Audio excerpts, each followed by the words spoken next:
Welcome to our Hurricane Helene coverage, live stream coverage here on the Weather Network. My name is Kim McDonald. Along with me, we have meteorologist and storm hunter Mark Robinson, who is in the field in Florida. This hour, we've got two meteorologists as well at the desk. We've got Laura Power waving her hands, and we've got Rachel Modestino as well. The two of them there too. Sorry, Rachel, you were waving your hands. I was waving my hands. One of you is excited. Okay, so we say that it only takes one hurricane to make for a bad hurricane season. Mark, you know this. We had all of these predictions that this was going to be a hurricane season that had many storms. It has not been that kind of season, but this storm is going to be one for the record books by all accounts. Yeah. Currently, Helene, Category 4 hurricane, about to make landfall in Florida.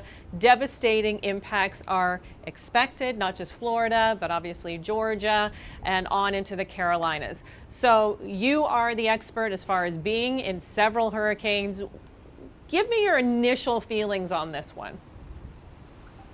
If we go to initial feelings, we have to go back a few days, almost a few weeks, because we haven't been watching this one for a while. We weren't really sure exactly what it was going to do, but one of the biggest issues, the biggest problems with this hurricane was that it came up so fast. Quite often we have a good long week to watch it as it's coming across the Atlantic. Usually, the storm systems, the trigger for these thunderstorms coming off the African continent and then across the Atlantic. This one popped up just south of sort of the Yucatan area and began to make its way north. Now we did know that if it got through the Yucatan Channel between the Yucatan and Cuba, if that core got through there, it could really, really get going, because the waters in the Gulf of Mexico are very warm, record-breaking warmth, but also very deeply warm. So it's not just a thin, area on the surface. It's very, very deep. So this kind of gave us an idea that, yeah, we were going to see something potentially devastating with this one. And where it was going in, the Big Bend area, I keep calling it the Great Bend, Big Bend, just that sort of between Tallahassee and Gainesville. That area there doesn't see hurricanes very often. And when they do come in, it can, this is an older area of Florida. So a lot of the buildings here aren't necessarily up to sort of modern codes. When we have winds, Category 4 strength, we could see major devastation across a lot of the infrastructure in this area. Yeah, it's got a really dense canopy of trees in this area. We're talking about the live oaks that are famous all around Florida, and they come down easily in a storm like this, easily in winds that are, exceeding 200 kilometers per hour. I know, Rachel Modestino, you've been looking at everything with this storm, but you've been looking at power outages, which are going to be one of the biggest impacts of this storm because of those trees down. Do you have any numbers right now for us? Yeah, I can have a look. This was just updated, the power outage numbers. Now, we haven't seen landfall, like we mentioned. We're still waiting for that. But as Mark is in the field, numerous bands of Helene have made their way across Florida, including Tampa, and that's where we've already seen over 300,000 power outages just with the outer bands alone. Now, as the eye continues to approach the Big Bend region of Florida, that's where we're going to really be seeing these power outage numbers exponentially increase throughout the overnight. And the thing is with these storms, and you know this, Mark, too, that once these trees come down and that power goes out, it could be days, if not weeks, for people. So those who have had to leave their homes, it's not like they can just go back and get their lives back up and going again. It's going to take a very long time, I think, to get this power structure back and running. Yeah, I mean, the one thing, Kim, that I have seen this time is that because people, the authorities knew this was coming in, there have been power trucks just, streaming in from all the different states all around this area. I've heard people coming in from Texas, Alabama, Illinois, as far as north as Illinois, just coming down here to just be ready for the system to go through, and then to get going and start clearing that stuff out. One of the first things that always happens with this, people get out and start getting those trees cleared up. A lot of locals will have chainsaws, they cut. get those cars, get that open so that you can get people in and out of the area, and so they can get the trucks in and start putting the power system back together. The big issue with this one, actually, let me rephrase. The one good thing about this one is that it's going into one of the least populated areas in Florida. This is actually a good, in some ways, a bit of a saving grace for Florida. Imagine if something like this was going into Miami or Tampa. We were definitely extremely concerned about Tampa. Pushing a storm surge into that city, that could just been absolutely devastating. But where it's coming in, that surge is going to make its way inland, but it's not going to be hitting an infrastructure right away. We just had something go flying. I think that was just one of our water bottles, actually. I don't think it's anything too serious, but this is exactly what is going to happen. You're going to see things, it's going to be calm, and then boom, we're going to have a big gust of wind. And that is, Kim, why I've got my helmet ready just in case. We are in, I want to let you know, we're actually in a very safe spot. We picked out, we actually knew this town. Here's the strange part of this. We know this town of Perry, Florida, because we were here for Idalia last year. In fact, we actually went to the same spot. We checked out our spot last time, took a look at it, assessed it, said, not sure this one's going to be as safe with this kind of winds coming in as compared to what we had with Idalia. So we said we're going to take a look for another one.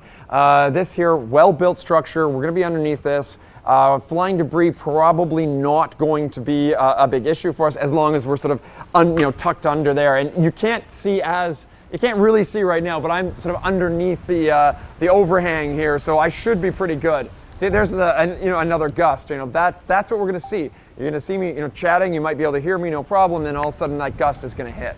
We're going to show a little bit of. Those gusts are usually what cause a problem. We're showing a little bit of Idalia video right now at a St. Petersburg, Mark. What are your memories of that particular storm? Oh, now we're showing near Perry. Yeah, well, that was, if it was Idalia, that was the one where I had to jump over the flying garbage can. So that's definitely one of my more strong memories from that one. I was taking a very close look. A lot of the debris had flown. I said, okay, we're in a big parking lot, no problem. I can step out, show everybody the wind blast, and next thing I know, I have a recycling bin coming at me. I literally had to jump over it on air. Rachel got a big kick out of that one. I was fine, but this one, I want to stress something that's very different. That's a bit of levity, but this one, winds are going to be considerably stronger. It's also coming in at night, which means we won't be able to see that flying debris. So I'm going to be, staying underneath and out of the wind blast in this, just because I have no interest in getting hurt. I don't want any of my team, anybody else hurt, having to grab me or something like that. So we're gonna play this one very conservative, but we do want to show you what a storm like this can do. When we're down south, we do get hurricanes in Canada. They're not this strong, but we do have a lot of Canadians that live down here. So we want to show you what it's like for people that do live here to go through one of these tropical hurricanes. Yeah, I mean, I'm glad you're there. You've done this many times, got a lot of experience. You're with other people who know what they're doing, and you're in a safe spot. A lot of people want to know that because we know there were some dire warnings for the exact county that you're in. They said, the sheriffs said, listen, if you are not going to evacuate, then please write your name on your arm or on your leg in permanent marker. We want your name, your birthday, and any facts we need to know in case we have to identify you. It was a very scary warning, and notify your family. So they were not mincing words. Obviously, authorities taking this storm very seriously. I just want to bring it over to Rachel and Laura for a moment, talking about the strength of a Cat 4 and what that means. Yeah, I can pull up our table here. Laura, as you can see, Cat 4, we're talking about winds that are over 100, nearing 110 kilometers per hour. Yeah, we're seeing wind gusts upwards of that 210 to 215 kilometers an hour as it stands right now. We're still keeping an eye on the updates from the National Hurricane Center, but as of right now, the pressure has actually dropped substantially once again to 942. I believe an hour ago it was at about 948. So that is indication of how strong this storm really is, and those winds could even peak higher than the 210. I mean, this is a massive storm. Right now, it is about 675 kilometers in width, about 420 miles. That is the largest storm in about 40 years, even bigger than Katrina when we're talking about width. And another thing, when it comes to a Category 4, we're talking about catastrophic damage, loss of roof and exterior walls, and some areas uninhabitable for weeks or months.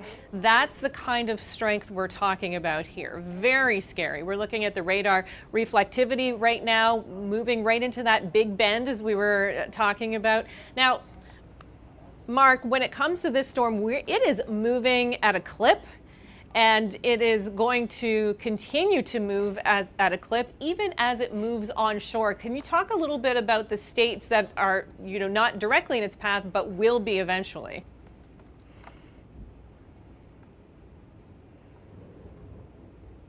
I'm not see. Oh, there you are. Okay. Each area is going to have different effects. In Florida, you're looking at the storm surge, the very strong winds. But because it's moving so fast, those winds are going to continue fairly far inland. Quite often, if you're just a few miles inland, the winds drop very quickly. With this one, because of the speed of it, those winds are going to continue on. When we get into the Appalachians, you have the next problem. All of that moisture, all the water in the air in the hurricane, it's going to get wrung out of the hurricane right onto the mountains. So the potential for flash flooding and flooding damage is going to be potentially historic. I have seen some of the National Weather Service documents, bulletins about that, sort of saying this could be historically bad. If you are in any sort of flood warning, take it seriously. Absolutely take it seriously.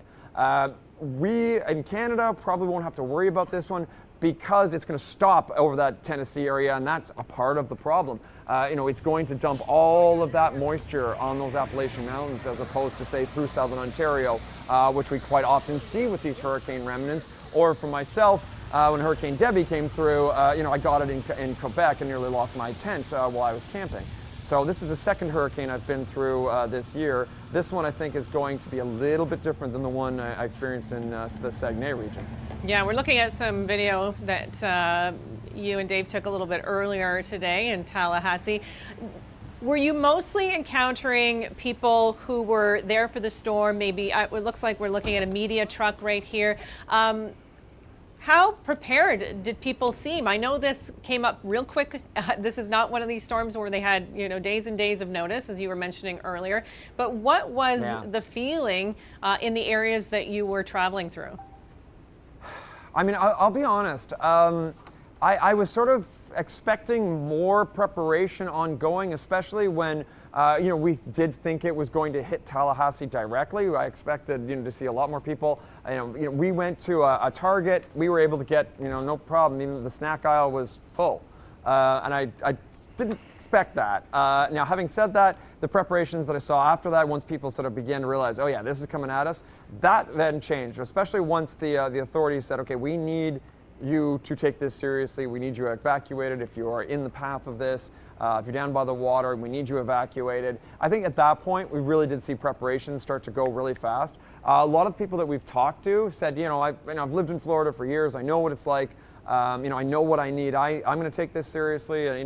We talked to some people that were at our hotel that had actually moved from down closer to the coast, and we're literally going to ride it out in the hotel. And they said, we cleared out once we knew that it was coming in there, the surge was coming in. We got out of the way. I talked to one gentleman, and he was saying, my house is right here. He was showing us, and I was showing him the surge map, and it was potentially 3 or 4 feet of surge, maybe even more where he was. Wow. Kind of depended on where the hurricane was going to come in, and I'm just, got my fingers crossed that his house doesn't get hit and that the house survives. Okay, now we're going to go to the Georgia governor who had these words of warning for his citizens. We've declared a state of emergency, as you know, for all 159 counties on Tuesday, giving emergency management teams plenty of time to prepare and also deployed resources where needed ahead of this storm.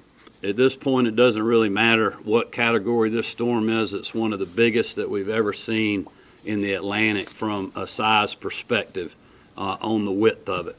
over, around 500 miles wide. So it's going to affect a large area as it comes across Florida into Georgia.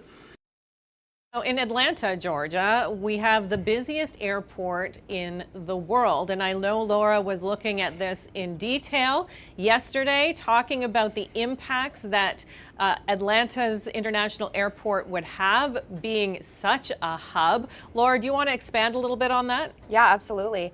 Atlanta International Airport is the busiest airport, not only in North America, but also in the world.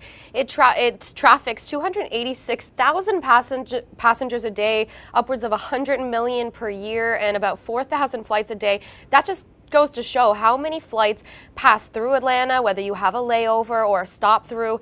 So many flights get passed through Atlanta International Airport, and it services 240 different destinations across the world. So this could create almost a domino effect. If Atlanta gets a ground stop, this will create backed up flight delays for quite a bit of time. Yeah, we already knew that there were hundreds of delays and cancellations already today. Obviously, a little bit of foresight with this storm. A storm like this is going to have ramifications with people who are traveling nowhere near where the hurricane is, but their flight may be impacted as a result. Okay, Mark, everything's calm right now. You've been in this situation before. What are your predictions how things will be going in the next couple of hours? I think they're going to go downhill. I mean, conditions are, probably the best way to describe it is they're going to go downhill. I want to take you sort of behind me. You can see there's a gas station back here. The town of Perry is actually sort of on the other side of the camera. What I do expect to see is as the power begins to fail, as the winds really begin to ramp up, you'll see the power flashes. Literally, the whole sky will light up green. I've seen this, many times with these storms, with these hurricanes, and it's going to come through at night. That's, I think, the scary part of this storm, because a lot of people, if there are people, hunkered down in their houses, you're not going to be able to see the debris coming at you. You're just going to hear the bangs, the thumps. It can be really frightening at night because you hear the bangs, the crashes, the booms, but you can't get a visual on it. So you don't really know sort of what's on the way. And if there's people out in the street, which I've seen a few cars, and I don't know if you've seen them, but there's been a few cars still driving around. Flying debris can punch right through a car window.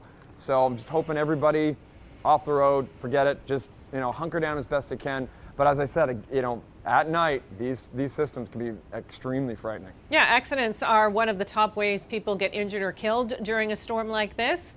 When people are driving around, there's debris flying, like you say. We could have branches down. We could have power lines down as well, which is another reminder for people not to go back to their homes right away. They're saying stay off the roads. Don't be, a looky-loo the next day. You need to give this time. You need to give city workers time to clean things up, make sure that there are no live power lines on the ground. It's huge. And then the thing is, too, people think, well, my home can withstand these winds. Great. Can they withstand a tree falling on your roof or hitting through a window? That is what becomes very dangerous, and some of these secondary things that people don't maybe think about right away. Right now we're talking about hundreds of thousands of people without power, and when they don't have power, then they're not going to be able to have contact with people either. So, this is why the evacuations happen. This is why people are expected to get out of the way. I'm going to go over to Rachel Modestino now to talk a little bit about the track of the storm. Yeah, Kim, it just looks like my graphic system froze right as you wanted to talk to me about the track of the storm. And we're back. One thing I do want to point out before I get to the track, awesome. Mark is located in Perry, and while all things look a little bit calm where he is, it does look like a rain band is about to make its way right towards where Mark is. So just keeping an eye on that. And the eye is also approaching the shorelines. I think we're just under 130 kilometers away from that Perry shoreline. So the eye of Helene is getting closer. And taking a look at the track, this is the projected track. As Mark said, it swerved in between Cuba and the Yucatan Peninsula, keeping its strength getting intensification through the very warm waters of the Gulf. It has upgraded in the past 24 hours from Cat 1 to Cat 4. That's a major hurricane, and it's set to continue inland, keeping its hurricane status well into the state of Georgia. When we're looking at where the landfall is about to be, just east of Tallahassee, so Perry's on the east side of the storm. Mark is situated probably in the best spot for the most amount of damage, heavy rain and gusty winds, since that usually occurs on the east side of these storms. We should note, though, that where Mark is actually very calm as it looks right now. But he is less than 100 kilometers, or roughly, give or take, 100 kilometers from the eyewall of a Category 4 hurricane. For our Canadian viewers, that's like saying Toronto is calm when a Cat 4 is in Kitchener. So that is very close. So we'll see this drastically change over the next very short time. I think Mark really liked that analogy, Laura. That was perfect. Yeah, and you know, we talk about the calm before the storm, and this is why we have that saying. Everything is looking pretty good for you right now, Mark, but when we're looking at that massive satellite and radar shot, boy, it's looking, you know, a little on the scary side, if I'm honest. Yeah, I mean, we're just, you know, the winds are ramping up here. I'm going to pull Scott McPartland, one of my chaser friends. Scott, I've been through so many hurricanes with Scott. Yeah, come on over here, Scott. Sure. So you get a little bit in the light. Sure. Scott, this has been a bit of a trip for us, like a bit of an adventure. It really has. Like, take us through what it's been like as we've been sort of getting into position here. Well, I mean, the whole, first of all, this is the same place we were last year for the most part, but for this year, it's been a whirlwind, because as with anything with hurricanes, there's the logistical aspect of it. It's trying to get into the best position you can, but at the same time putting safety first, and that is a very fine line that you kind of have to dance to do that. We were in Tallahassee, as you know, earlier, and then we were kind of watching radar trends, satellite trends, and then eventually it was like, all right, I think we need to reposition a little further east. Yeah. Which we did. Yes. And that put us here in Perry, like literally about a mile from where we were last year for Hurricane Idalia. So it's been quite the adventure so far. Yeah. Now, tell you've got a live stream going as well. I do. So they check out, I think, scottmcpartland.com. I think. Yeah. You can just go to YouTube, Scott McPartland NYC. There you go. You'll come up with my channel. If once we're finished with our live stream, you know, check out Scott. I am live streaming. Yeah. So we're trying to document the storm as much as possible. Yeah. It is kind of strange that we're in the same town as we were last year. Yeah. What are you expecting with this one? Well, this one's a little more intense than Idalia, I think. And the other thing is it's literally strengthening up until landfall. Yeah. And I think right now we're at Category 4. Category 4, yeah. And there could be a little more strengthening before landfall. I mean, we're about, I'd say, 2.5 hours from landfall, but in that time, I mean, the waters are extremely warm. This hurricane went over the loop current, so you're talking about extremely warm waters to a depth. Yeah. So I think that's going to be a little different, and then of course the aspect of it being a night landfall, which you covered before. That creates its own challenges, like debris, all the things you mentioned before. So this is quite a bit more challenging, I think, than Idalia last year, just because of the fact that it's a bit stronger and it's at night. Yeah. Okay. Perfect. Thank you, Scott. And, not a problem. Scott is part of the. We actually have a team. Whenever when we come to these hurricanes, we never do it alone. We're always with a team, always with a group of people. We have power, we have extra gas, we have extra food, water, first aid kits, etc. So that we know that we have the resources to be able to sort of, if we had to stay here for a while, we could do that and not tax any sort of state resources to ensure that goes to the people that need it. As opposed to us. So we're just trying to document this, show you what's going on, and give you an idea of these unbelievable phenomena of nature. Yeah, it's important that you stay self-sufficient. You don't want to take any resources away. Obviously, there are likely going to be rescues with this storm, especially with the storm surge. I just want to show you this illustration of a storm surge comparison. We have a home here that's a couple stories high. We are expecting that this storm surge in some places will be as much as 2 stories high. So right now we're talking about 5 to 6 meters of storm surge in the worst hit areas. So this is powerful water moving inland, and this is what authorities were very afraid of, telling people to get out of these low-lying areas. They were expected to evacuate quickly by noon today and get out. Now, Uber was offering drives to get people in and out, or out mostly, $35. I think flat rate to get people out. Hotels were accepting animals when they may not normally take in pets, but they have agreed, they've made an agreement with the government to let people who need to get out to escape with their pets. Obviously, that's always problematic when people have to leave their pets behind. They'd rather not do it, so many of them stay behind as well. We're looking at a bridge here, one of the ones that I believe is closed, but obviously someone is driving over it. Just absolutely terrifying visuals out of South Florida with this. That's a look now at the storm surge. Look how powerful that water is. Now let's go to Rachel for a moment to talk about storm surge, how it forms, and why this storm in particular is bringing on some of the worst storm surge we've seen. Well, Kim, when you get a low pressure system as deep as a hurricane, let alone a major Cat 4 hurricane, that pushes down on the water out in front of it. So we're getting that umph. And once it makes its way towards land, that's where we get that storm surge. But with this storm in particular, you can see that it's moving at 37 kilometers per hour north-northeast. Now, that is pretty fast when we're talking about a hurricane. And since it has such a fast forward motion, it's going to allow a lot more water to intrude farther inland.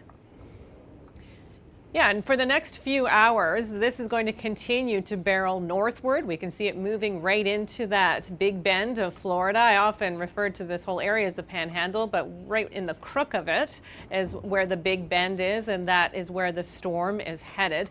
The thing with storm surge is it's going to be pushing inland, but Mark has assured me that where he is far enough inland. He's not going to see the worst of the storm surge. That's all along the coast, and you know, I was concerned about you for that because we just keep hearing about how strong this particular storm surge is going to be.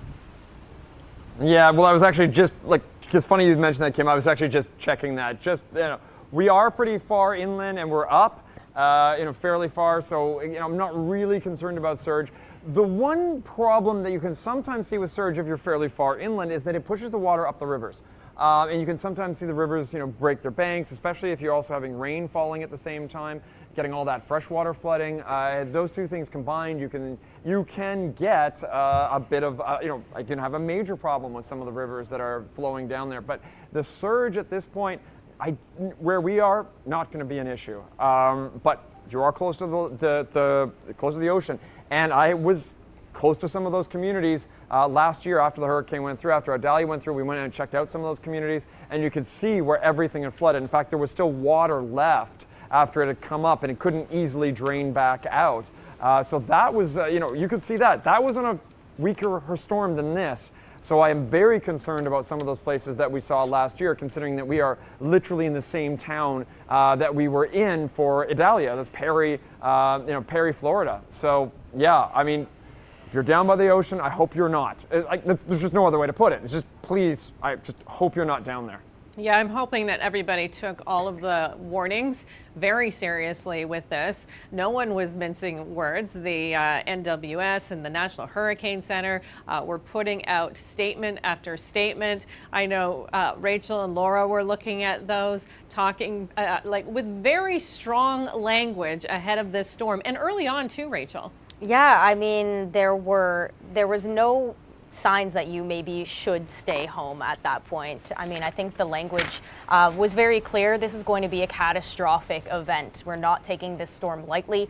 Like we said, maybe just 24 hours ago, it was only a Category 1 hurricane, and maybe 12 hours before that, it was just a cluster of storms. So this has rapidly intensified into an extremely dangerous situation, but the National Weather Service is using the language life-threatening, and that's not something we should be taking lightly.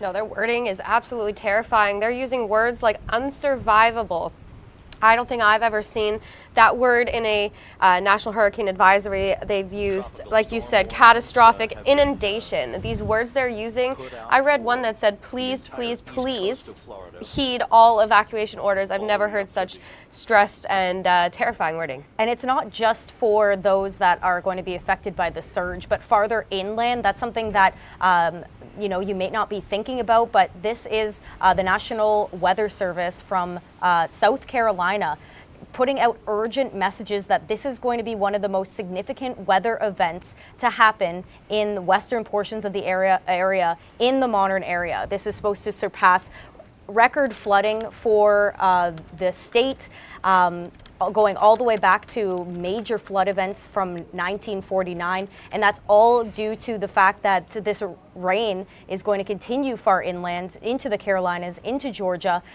So they're pleading with everybody to take every weather warning very seriously. This system's also expected to stall out and keep its tropical status well inland. So we're not only concerned about those that are at the immediate coast that are going to see the very high surge and the roughest winds and the roughest rain, but much farther inland. We're talking states away. And we've already seen substantial rain in through Georgia, the Carolinas. We've had tornado warnings in North Carolina in the last hour. So it is going to be even more on top of what's already fallen. Yeah, I want to go to Mark for this one because, you're a storm chaser, not just hurricanes, obviously, but tornadoes as well, Mark. Let's talk a little bit about the science with hurricanes and tornadoes and how they are related. They're related in that they both spin. I always like to say that hurricanes are storms born on the ocean. Tornadoes are storms that are born on the land. You can actually get tornadoes within the hurricane bands. Hurricanes are massive storms, whereas the tornadoes that we see, they're the largest tornado. The record tornado, I was in this one, 4.5 kilometers wide. Kim, I think you were saying that right now Helene is 675 kilometers across. Yeah. It gives you it's just a different scale entirely. So this is how you can have a hurricane hit a huge area, but it's also packing tornadoes within those bands, and that's that's one of the weapons that a hurricane uses to do the damage that it does. And then, a lot of people don't think about tornadoes when we're thinking about hurricanes, but this is the case. We've already had tornado warnings today as this storm approached. The other thing is hurricanes traditionally, maybe not this one, Mark, although you and I were talking about this days ago, that this would form likely in the Gulf of Mexico and impact Florida. So eyes were on it even before it even began, which is, how our science goes now when it comes to weather. Tornadoes, very, very difficult to predict in a timely manner, but hurricanes we usually see coming for sometimes days in advance. Yeah, I mean, the one thing about hurricanes is that they're much larger, as I was just saying, they're a much larger scale. So our models can pick up on it a little bit better. When we look at thunderstorms and tornadoes, we can usually pick up about 3 days out that, we've got the potential for thunderstorms, and we might have the potential for those thunderstorms to spin and call them supercells. But we can't really go beyond that. And even when we get into the storms themselves, once the storms are happening, it's really difficult to go beyond about 20 minutes to give you a good warning that this storm is producing a tornado and this one isn't. My friend Dave Sills and I, we've chatted about this for years, and we're impressed that we can get 20 minutes. This is something that we've been working on for years. Dave's been, runs the Northern Tornadoes Project. He's been part of Vortex to try and figure out why one thunderstorm produces a tornado and the other one doesn't. But with hurricanes, we were pretty good at now tracking where their path is going to be or forecasting where this track is going to be. The big difficulty that we've had and we're still having is the intensity. We don't necessarily know how strong they're going to get or whether they're going to fall apart. That has always been a problem and continues to be. We are getting better, but it's still definitely a problem. If you go back, with Hurricane Katrina, we had a pretty good idea it was going to make landfall somewhere, close to New Orleans, but that was about it. Now with this one, we can sort of track down almost, say, we think that eye is going to go on shore just to the east of Tallahassee. that is an improvement compared to what we were talking about when we were dealing with hurricanes like Katrina. Yeah, I mean, obviously our technology improves almost monthly now, it seems, Mark. Things have certainly changed since I started at the Weather Network back in the 90s. So we are so much more advanced when it comes to predicting the weather. Tornadoes still obviously an issue, but getting better, as you mentioned. I just want to show here this graphic because it's interesting to show the 4 important factors of Helene and why it was so dangerous. So we talked about, first of all, little to no land interaction. So it's not going over any islands, it's going straight up the Gulf, it's not hitting any land masses before it does that. Secondly, it gets into the loop current. So this almost like this warmer river within the Gulf itself. It's coming from the warmest water that we have available here, and that warm water is pushing right in. Warm water is fuel for a hurricane. So now we're in this warm, untapped waters, low shear. So we're talking about wind direction, winds in the upper atmosphere not going in opposite directions, which is what you need for a tornado, but not what you need for a hurricane. And then it comes straight up into an area that is almost marsh-like. So this area is not allowing for this storm to stop very quickly. Mark's been talking about the lack of buildings. It's not very populated in some of these areas. So little time to prepare and less time to weaken inland. These are all factors going to what is predicted to be a catastrophic storm. I mean, it's a Category 4, and we don't see those very often. Sometimes we see them out to sea, but by the time they make landfall, they have weakened a little bit. But this one getting all the way up to a Cat 4. So we have questions from our audience, which we appreciate.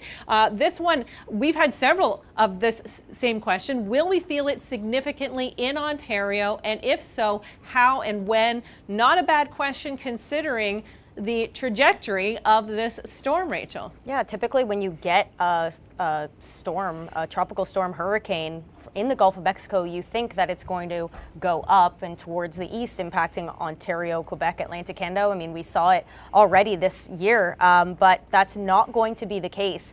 Once this becomes a post-tropical storm, if not a depression, it's going to try to scoot itself northward, as it should, into the Great Lakes. But Laura, we do have high pressure in place. We do, and it's actually going to block the remnants or that low pressure depression from moving northward. We might just skim Lake Erie, and portions of extreme southwestern Ontario might get winds upwards of that 40 to 50 kilometers an hour on Friday, but generally, it's staying to the south of us, which is great news for us in Ontario, but not so much if it stalls over the eastern United States. Yeah, that's why they're going to be seeing significant amount of rain, especially across the south, because that rainfall and all of this energy is not going to be able to continue far north. So we're going to get the remnants to eventually stall over the U.S. South, leading to the catastrophic flooding that is forecast by the National Weather Service across the southern Appalachians. Yeah, we're talking about 400 millimeters of rain potentially. We're talking about 12 to 17 inches of rain. So yes, this is going to be very bad in areas not even close to the coast. Mark is close to the coast in Perry, Florida, in a part of Taylor County, right in that Big Bend where the storm is expected to make landfall. But Mark assures me he is safe, he's in a good spot, and he will be putting on his helmet if those winds start to really pick up. Right, Mark? Yeah, now Kim, Robin, our producer, just asked me to talk about how calm it looks, and just as that happened, we get a little bit of a bit of a gust. We are sort of getting into those inner bands now, so it might look a little bit calm back there. That's going to change pretty rapidly over the next, I'm going to say, about an hour, as those inner bands begin to sort of make their way onshore, begin to come towards us, begin hitting us. I think we're really going to know those inner bands are here when the power goes out here. Probably going to see some green flashes and the power gone. And that's usually what happens. We might sort of switch around so you can see the town of Perry is actually on the other side of the camera. So I'm looking at the town of Perry.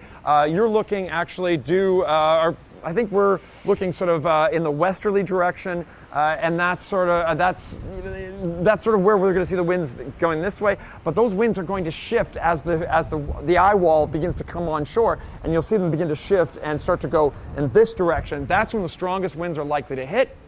And that is when we're really going to be into the messiness of it. Now, when the power goes out, you're not going to be able to see much. So we really have to keep ourselves safe. We're under this, as far as I can see, well-built building.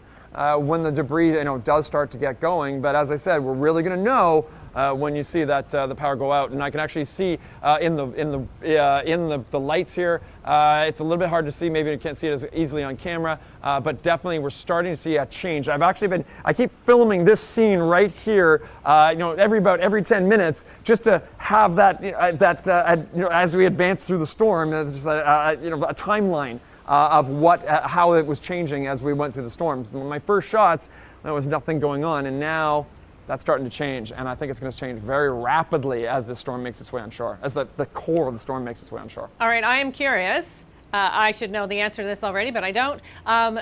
For lights for you, do you have lights that are battery operated, and will we continue to see you even if this storm gets raging? Yes, okay. We do have my cameraman, Dave Hodge, our cameraman extraordinaire. Keep in mind, I do all this. Dave is behind the camera. He's doing the same thing I'm doing, and he never gets the glory. So I should drag him out here, but he'll get mad at me if I do. He's laughing. I can hear him. But he's got the camera set up. He's got the lights set up. He's got everything set up. We also have a couple trucks with some big lights on those as well. So you should be able to see if we do have the power go out. You will still be able to see me. How much we'll be able to see behind me? We may just go. My background may go black, and that's just how it works in these storms. Well, hopefully there won't be too many explosions behind you. I know that can happen as well when the power goes out. We have another question. Obviously, we have viewers from all over the place. I just saw that there's one from the UK. Someone from the UK is curious because they have friends in Orlando and wanted to know if they will be affected by this storm. Rachel, do you want to take this one? Yeah, I mean, Mark has pretty much covered it. We're going to be looking at the widespread rainfall bands making their way pretty much all across Florida. So Orlando is right about down here. So we could be maybe seeing the chances for some of those rain bands. There is also a very wide tornado watch in effect for pretty much all of Florida, especially along the east edge of the hurricane here. So Orlando could be seeing that.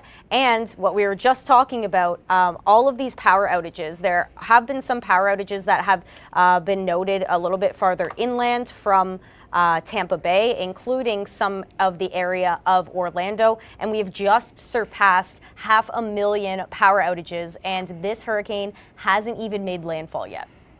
Wow, that's a big number. And, from everything I'm hearing, especially different communities, it depends on where you are, where you live in Florida.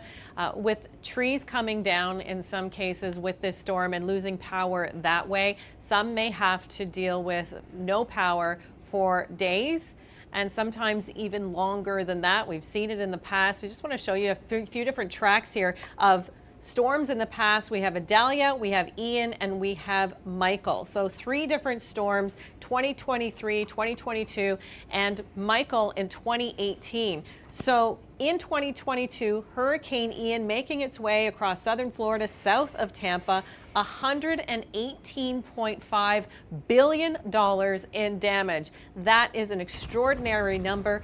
$31 billion for Hurricane Michael. And then Idalia, which took almost the exact same track as Helene, $3.6 billion. Here are some more visuals. This is from Idalia in 2023, so a year ago, late August, when it made landfall. Yeah, and some significant damage on the coast. These beautiful spots. I know, we're talking about a hurricane obviously not impacting Canada. This one will not head to Atlantic Canada. This will not move it into the Great Lakes. But there are a lot of Canadians who have places in Florida. And as a result, we are doing this broadcast because we know there's a lot of interest in Florida from Canadians. Now, I have a friend in Lake City, Florida. So here's our next question. I have a friend in Lake City, Florida. See, just as I say, we know a lot of people in Florida. How bad will it get in Lake City? I don't know Lake City specifically, but maybe one of you have taken a closer look at this already. Yes, I believe Lake City is right here. It's just east of Tallahassee. It's still along that Interstate 10. And it's towards the east. So once again, we're talking about landfall somewhere near Perry. So our Lake City is going to be on the east end of the storm. We will be looking at significant rainfall and very gusty winds, hurricane force winds in Lake City. So if you're in there, definitely be prepared for power outages, very intense rain and those winds. Make sure that you are staying inside or you're in a very secure location. We'll also be not too much worried about storm surge in Lake City since it is several kilometers away from the coast. Okay, well, that's good news. Mark's a little closer to the coast. We're going to him right now. He's looking at the latest data because obviously when you are in the path of a hurricane, you need to know where it is and when it's going to show up, Mark. Yeah, I mean, that's literally what I'm doing right now, trying to get the latest information on the storm. You know, we've been dealing with all kinds of massive amounts of information coming in. You know, for instance, the hurricane hunters, they had a problem, you know, going into the eye. And they actually had to sort of go around the eye a few times until they could get back out to get whatever it was, the problem repaired, and so they could get back out and get back to base. So that, you know, must have been dicey up there for them. They've been out there trying to get that information, trying to figure out how strong this is. Is it deepening? How fast is it deepening? That's valuable information that we then can, you know, try to get out to our viewers, try to let them know what's going on. A lot of people got questions like, is my house going to survive? Is my, you know, I have a place, you know, down in Florida. I want to know if it's going to be okay. And, you know, we try to get that information out as best we can. What I'm trying to show you now is sort of, we're starting to get towards some of the inner bands. You can definitely see, Dave, I'm going to step back so you can sort of maybe even zoom in a little bit on some of the lights while we can still see. Just to give it an idea of some of the wind beginning. And I think, Kim, we were talking about, I don't know, maybe 10 minutes ago, how calm it was. And now we're into, it's not going to be calm anymore. This is definitely where we start to see, you know, the conditions just getting worse and worse and worse as we get closer and closer to the eye itself. It is moving pretty quick, so it's going to, you know, come through us, I think, fairly fast. But the eye is fairly large. The big question is, we may actually go through the eye itself. Right now, hard to say, but you know, we may be that close. Well, we're going to find out probably the next few hours. Well, we could see that rain very clearly, so thanks to Dave Hodge for that, and thank you to Mark for staying out of the way for a second. So yeah, this is the time to look at it because once those lights go out, it's going to be a little bit more difficult. You know, Laura, I want to talk a little bit about rapid intensification. We use those words with a storm like this. Can you explain? Yeah, we do. We've used it a couple times this year. Rapid intensification is when the storm grows in 24 hours and jumps 55 kilometers an hour or 25 millibars? 24 millibars. 24 millibars, pardon me. So we have seen substantial rapid intensification just yesterday. This storm was still a tropical storm and it is now a Category 4. So that in itself just shows how rapidly this has intensified in the warm Gulf waters. It has just been fueled by all of the warm Gulf waters and the heat, and that's what creates the rapid intensification.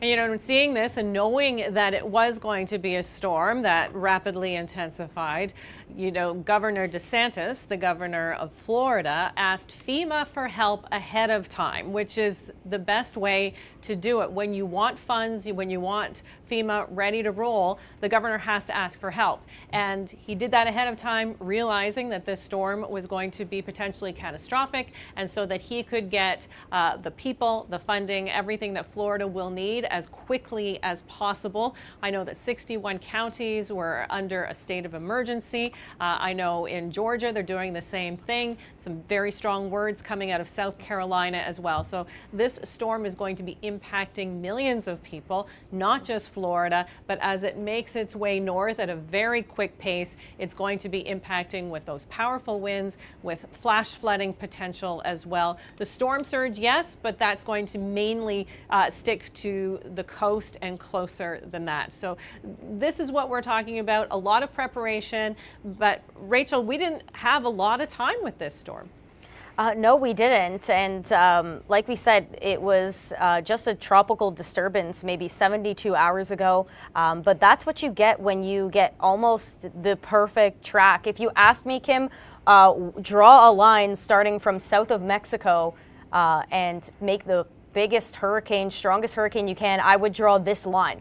Like Mark was mentioning at the beginning of the stream, earlier, Helene dipped in between Mexico, which is on its left, and Cuba, which is on its right. So we had really no topography disturbance for this storm. And topography, as we know, once storms get on land, they diminish in strength. But instead, it stayed over what is known right here as the loop current. And that's where very warm water south of Cuba makes its way farther north. So it's some of the warmest water in the Gulf of Mexico. So we not only had no disturbance to its development, but we had fuel, like pristine fuel. We're not talking about the economy fuel at the gas station. We're talking about the high-end stuff that allowed this storm to just bubble up so quickly. And on top of that, it was walking into a low shear environment. So what that means is from the surface all the way up into the atmosphere, it was rather calm. There wasn't very strong winds or difference in change of wind direction, which can blow out a storm. So it was really the perfect meteorological environment for a storm to boom. And look what we have now, a major Category 4 strength storm that is, I'm going to say, around 100 kilometers away from making landfall in Florida, especially at night. This is coming with a whole slew of threats tonight.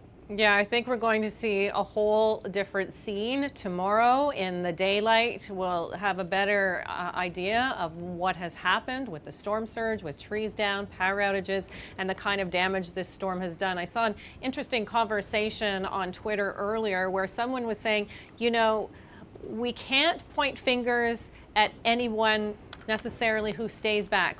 Because I know we wonder why people would not evacuate when there's a Category 4 storm. And this person was saying, listen, some people just don't have the means. They just can't afford to do it. It's not easy for them. They don't have a vehicle. They don't want to leave pets behind, whatever the case. Some people do want to leave. They just can't do it. It's not as easy as it seems. Sometimes people have to leave a home and stay away for, you know, days, even weeks, and maybe they don't have that place to go.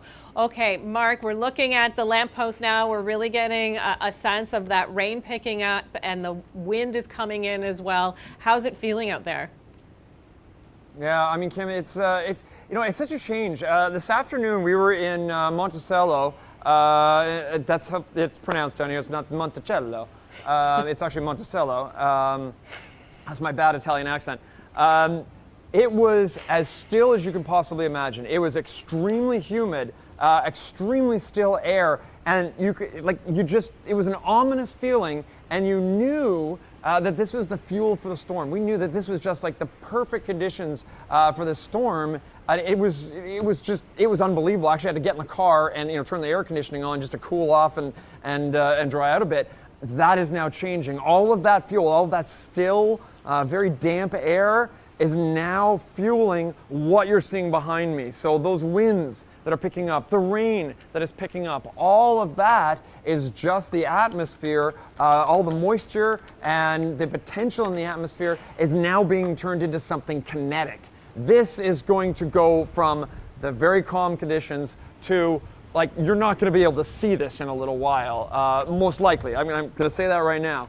And as the power goes out. I mean, this is an older area, a lot of older infrastructure, so they can't necessarily withstand some of the winds that are going to come through. We were here for Idalia last year, and we did see a lot of that infrastructure get damaged. And ironically, we're in the exact same spot, and some of the buildings that we filmed after that storm are still damaged. So you get an idea that this is it's retreading old places, and that's that's what we're going to see. Unfortunately, we're going to see that almost a repeat of Idalia last year, only much stronger. Now, I've seen you in parking garages where you get up a little bit higher for a storm like this because we get concerned about what's going on the ground. You're not as concerned with storm surge this time. Do you have a higher place to go, or are you just under a building? We're under a building. I mean, at this point, the biggest worry with this one is the wind. We're not going to deal with storm surge because that's all down at the right down at the water's edge. We could have gone down there, but you're looking at the potential for 20 feet of storm surge. I'm not fooling around with that. Going to go inland, especially at night. Because the surge actually can get behind you. There's one road in, one road out. You've got no escape routes. A couple of trees go down, and now, you're in serious trouble. So we're just up here, a little higher up, a little higher elevation. The biggest issue we're going to have here, is wind and flying debris, and potentially some flooding. The road that we came down, this road leads back to Tallahassee. 2 lanes on either side, so if trees do come down, they're going to land on one side, and we can sort of go around them and be able to get back up to Tallahassee to check that out. Now, we may not be able to leave this area until the morning, till we get light out again. We will see exactly how the authorities say. They're probably going to say, you are here for the night. That's fine. We're prepared for that, and even when the storm passes by, you're still going to have that wind. Keep in mind, these storms, they're not a pinpoint, not a pinpoint storm. They're something that hits a huge, huge area. I was listening to the mayor of St. Petersburg talking today, and he was talking about the oak trees and how easily they can come down. And he said, there's going to be thousands of trees down, and there's going to be hundreds of roads closed. So people who did not get out may not have the option a little bit later on. Okay, Mark, what's going on? Because you look, when your mouth drops open like that, I get worried. What's happening? Yeah, sorry. We're talking to Scott and Dave over here. You can't see them. Scott just said they just came back with 140 sustained. Scott is 140 sustained, and that's from the National Hurricane Center? Yeah. Yeah, so National Hurricane Center, Scott just said it's now 140 sustained. That's 140 miles an hour. That's not kilometers an hour. Keep in mind they do it weirdly down here. But they keep in mind on top of that, you're going to have gusts that are higher than that. So we could see gusts into the Category 5 range. That's the best way to put it. So wow. When that Eyewall gets here, we're going to know it. I mean, just getting around that. You're seeing it now. There you go. This scene is going to be very, very different in a couple of hours. No offense, Mark, but you're not a real big guy. Do you have something to hold on to? Because I don't want you. I have Dave, my cameraman. You got Dave? Okay, Dave's got his camera, yeah, so I got Dave, we're all good. Yeah, Rachel, you've been looking at those winds. Yeah, actually, Laura has the conversion into kilometers per hour. Yeah, we're looking at 225 kilometer an hour gusts at the moment. Our pressure has dropped to about 941 millibars. And the messaging is, in the recent hurricane update, is Helene slightly stronger as its eye approaches the coast of Florida Big Bend. We are seeing water levels reach 5 feet in Clearwater Beach at the moment. So continuing to strengthen even on its final leg of its approach. And I just want to put that into perspective. Also, the map you're seeing right now, this is the last 24 hours, and Tampa has just jumped up to 105 kilometer per hour wind gust. So we're going to expect those winds to continue farther north and make its way towards where Mark is. But like you said, Laura, we're looking at sustained winds at 225 kilometers per hour. And just so we get the perspective, the gustiest wind ever recorded in Canada was 233. So we're not shy from that comparison. And we also have some numbers when we're talking about storm surge, just from folks behind the scenes. 5 feet of surge is currently at Cedar Key, with water rising rapidly, and about 6.5 feet at Clearwater Beach near Tampa. So everything is really escalating right on schedule. And we are currently at 600,000 with customers without power in the state of Florida. That's going to continue to increase and evolve rapidly. Okay, scary stuff. Dave's just doing a little focusing on Mark there, if anybody's wondering what's happening. That's cameraman's just getting some focus. In the wind and the rain. Now, I mean, Mark, I have not been in a hurricane. I've been in a downburst. That's about it. But I can tell you, on a breezy day, if the winds are 50K, I feel it. That feels like a strong wind to me. So in my mind, I can't really get around the 225 kilometers. Yeah, Kim, I've been in winds like that. This is not my first hurricane. It's like a wall. It's like literally being hit by a wall that's just constantly punching you. I was just checking my phone there. All of our phones just went off. with an extreme wind warning from the National Weather Service for this area. Not surprising, given that Eyewall is coming towards us fairly quickly.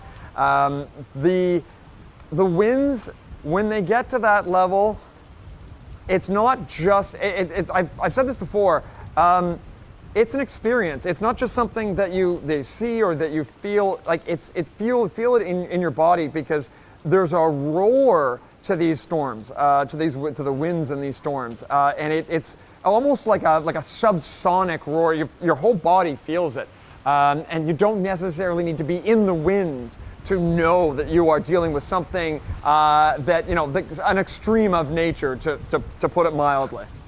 Now, I know a lot of people watching this, people who love the weather but don't necessarily understand being in a hurricane. You are obviously an expert in this. You are very experienced in this. Can you put people's minds at ease that you and your comrades there are okay, and you know what you're doing in a storm like this?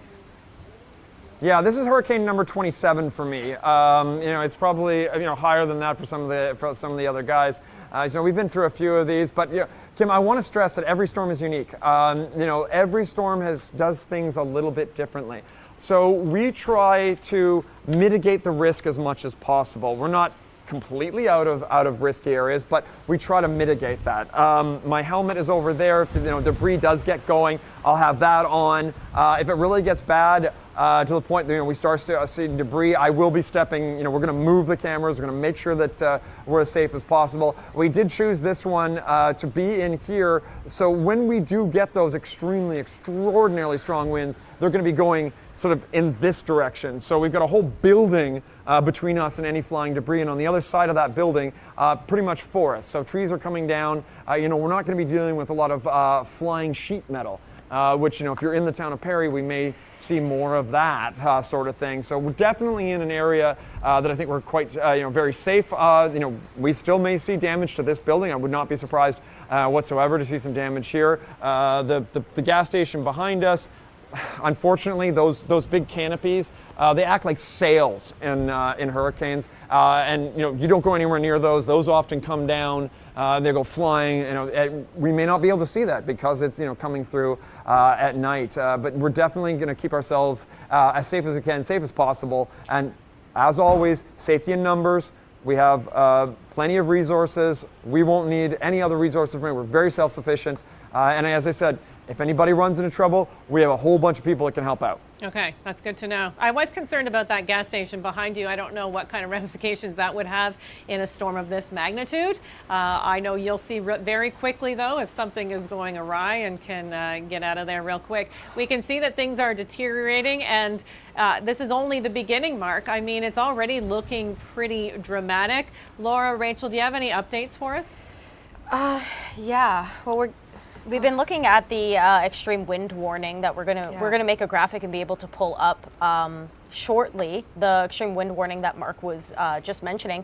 Some of the most intense rain and wind obviously are still going to be where that northern eyewall approaches. So again, a band did make its way through Perry. We're going to be in a little bit of a lull with Mark. It's going to ramp up again, but this is the main event right down here where you see that red. That's where we're going to be having the heaviest amount of rain. So the darker the red or the yellow, orange, red is, that's the heavy rain. That's the eyewall. It's making its approach towards the shorelines, and I want to say it's less than 100 kilometers still. It's moving quite rapidly as well. It kind of picked up in speed when we did get that gustier wind.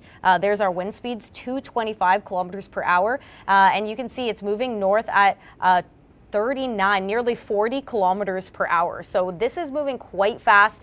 And like we've been mentioning, there's not going to be much in its path to slow it down. As it makes its way towards the Big Bend region, it's kind of a give and take. We're not talking about a very populated area like we were with Ian and hitting south of Tampa Bay.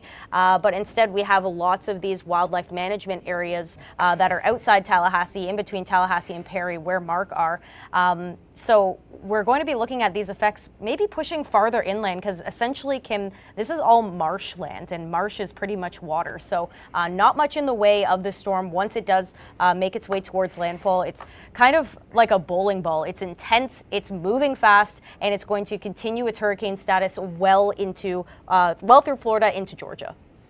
And Tallahassee is the capital of Florida, but yes, around it, not much at all, as you were just pointing out, which is actually great news. But all along the coast, they're really feeling this. Tampa is a substantial city as well, and with the storm surge there that was expected, some strong winds, some heavy rain, all of that included in this particular storm. I mean, this is something that was predicted just a few days ago. The fact that it was going to be a Category 4 potentially happened extremely quickly in these warm waters in the Gulf of Mexico. You know, it was just over a year and a month ago, that we saw Idalia. That was the 9th storm of the season in 2023.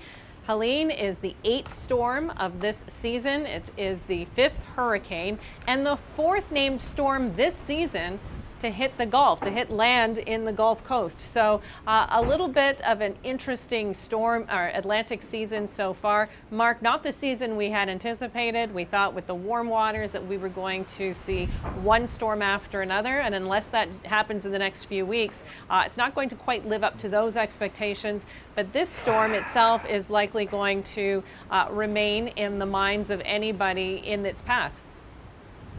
Yeah, I mean, Kim, you saw me I was paying attention to you, but I wanted to take a quick look at the radar. The amount of lightning in that eyewall is kind of incredible. Don't really see lightning in eyewalls like that, so it's just absolute. It tells me that there's a tremendous amount of energy in that eyewall as it's making its way onshore, and as it's moving fairly quickly, those winds are going to make their way very far inland, and of course that means that those destructive winds, going to make it fairly far inland, and that means if you are in the path of this and you're not prepared, get prepared. I mean, find shelter, get into shelter. I mean, with this these kinds of winds, but of course those winds could make it as far as Atlanta. We could see hurricane force winds in Atlanta. That is pretty far north, especially for a storm of this magnitude. To make it that far, definitely going to be historic if it does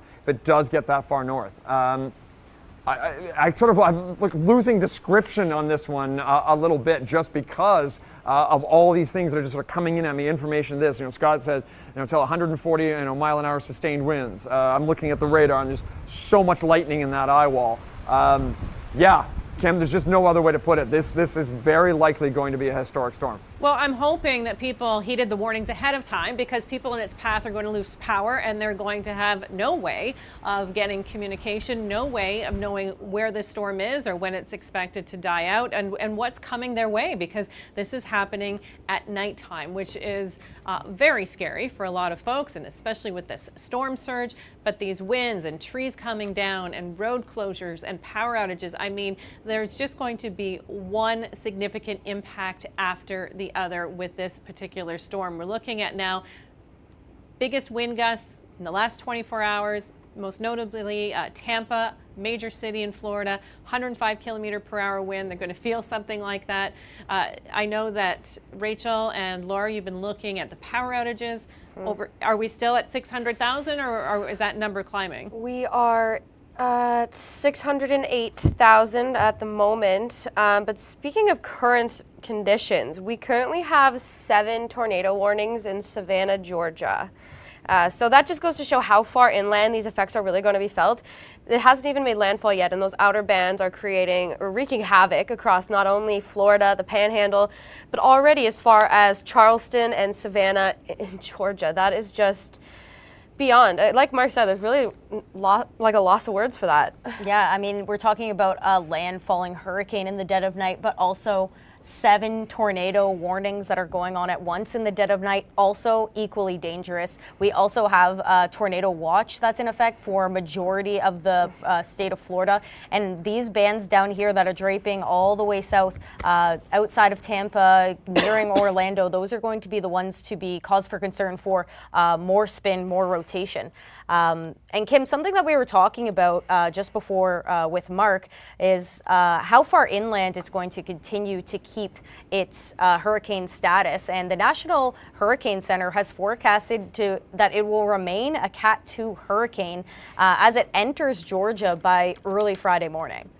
Yeah, that's unbelievable. Normally, once these storms make landfall, they start to lose their strength very quickly. Certainly it is, but it's starting off at such a high number. It's such a, it's a Category 4. So for it to lose steam to extratropical properties is going to take a minute. And so these states normally would never talk about getting a Category 2 hurricane. I mean, that's not a normal thing for Tennessee, for example. Certainly hurricanes are. Not hurricanes, tornadoes are, but hurricanes, not so much. They'll feel the effects, but the fact that it's staying so strong for so long is really quite unusual. And I think we can chalk that up to the speed in which it's moving and the strength at which it's starting, and the fact that it hasn't made landfall yet and the impacts we're already seeing just gives you an idea of what may happen with this. All the predictions are in, of course.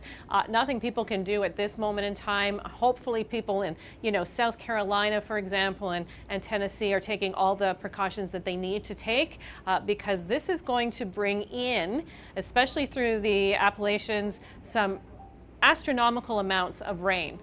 We're not talking storm surge in this case. We are talking about rain running down mountains. We're talking about 300 to about 430 millimeters predicted in some areas. And we were getting some very strong warnings from the NHC, I believe, in South Carolina, talking about that, we just haven't seen this kind of rain. And they named all kinds of past storms that people would have remembered. We're looking at Mark's shot now. Mark's, the water's starting to pool a little bit on the road, we're seeing. Yeah, Dave's got it sort of focused in on that just to give you an idea of the rain that is coming in. The wind is definitely really picking up now, really starting to feel that sort of blasting in across Scott's truck and sort of up and over me and sort of headed in that direction, which is exactly what we expected. That's that bit of that east wind coming in. Strongest winds likely, again, it's going to switch around and be blasting this way, when that Eyewall comes towards us. One of the things we have noticed is that the Eyewall itself has a tremendous amount of lightning in it. I don't often see that in this. That is an interesting phenomenon. I usually, see a few lightning bolts here and there, but not like that. Like that looks like a, supercell thunderstorm lightning. If you're in southern Ontario, it's very unusual to have lightning within hurricanes. We've been showing that image on the air. Yeah, what it tells me is those cloud tops are extraordinarily high, which means they're producing hail, producing ice crystals in that upper level. That's wow. I've been close to some lightning in hurricanes, but it doesn't stick around for very long. That is something else. I don't know whether we'll see it here. We may. We just don't know at this point. It does look sort of, it's maybe a little bit on the western side. What is interesting, I was just talking with Dave Lewis, and Dave was saying in Monticello, which is the place we were earlier today, that is looking like the eye may pass directly over that, and that's just a little bit off to our west. So we are looking at the potential for that right side of the Eyewall right here in Perry. We're going to bring up one of the warnings that we have been reading today. Dave, am I correct? You want to talk a little bit about this, Rachel? Yeah, I'll let Laura take it away here about this extreme wind warning. It's the same warning that popped up on Mark's phone just a little bit ago. Yeah, so what we're seeing with this warning, it's, that is a flash flood warning. But regardless, so it is an extremely dangerous strength in these winds. And they are warning to treat these extreme winds as if a tornado was approaching. So imagine that. Mark can testify to that, being inside a tornado. Now, it's only limited to a few minutes normally that you're going to feel those tornadic force of a wind gust. But this is going to be a sustained wind gust, feeling like you're inside a tornado. I personally can't even fathom what that feels like. I guess we'll see Mark experience that shortly. And I wanted to back up 1 second to when we were talking about Georgia.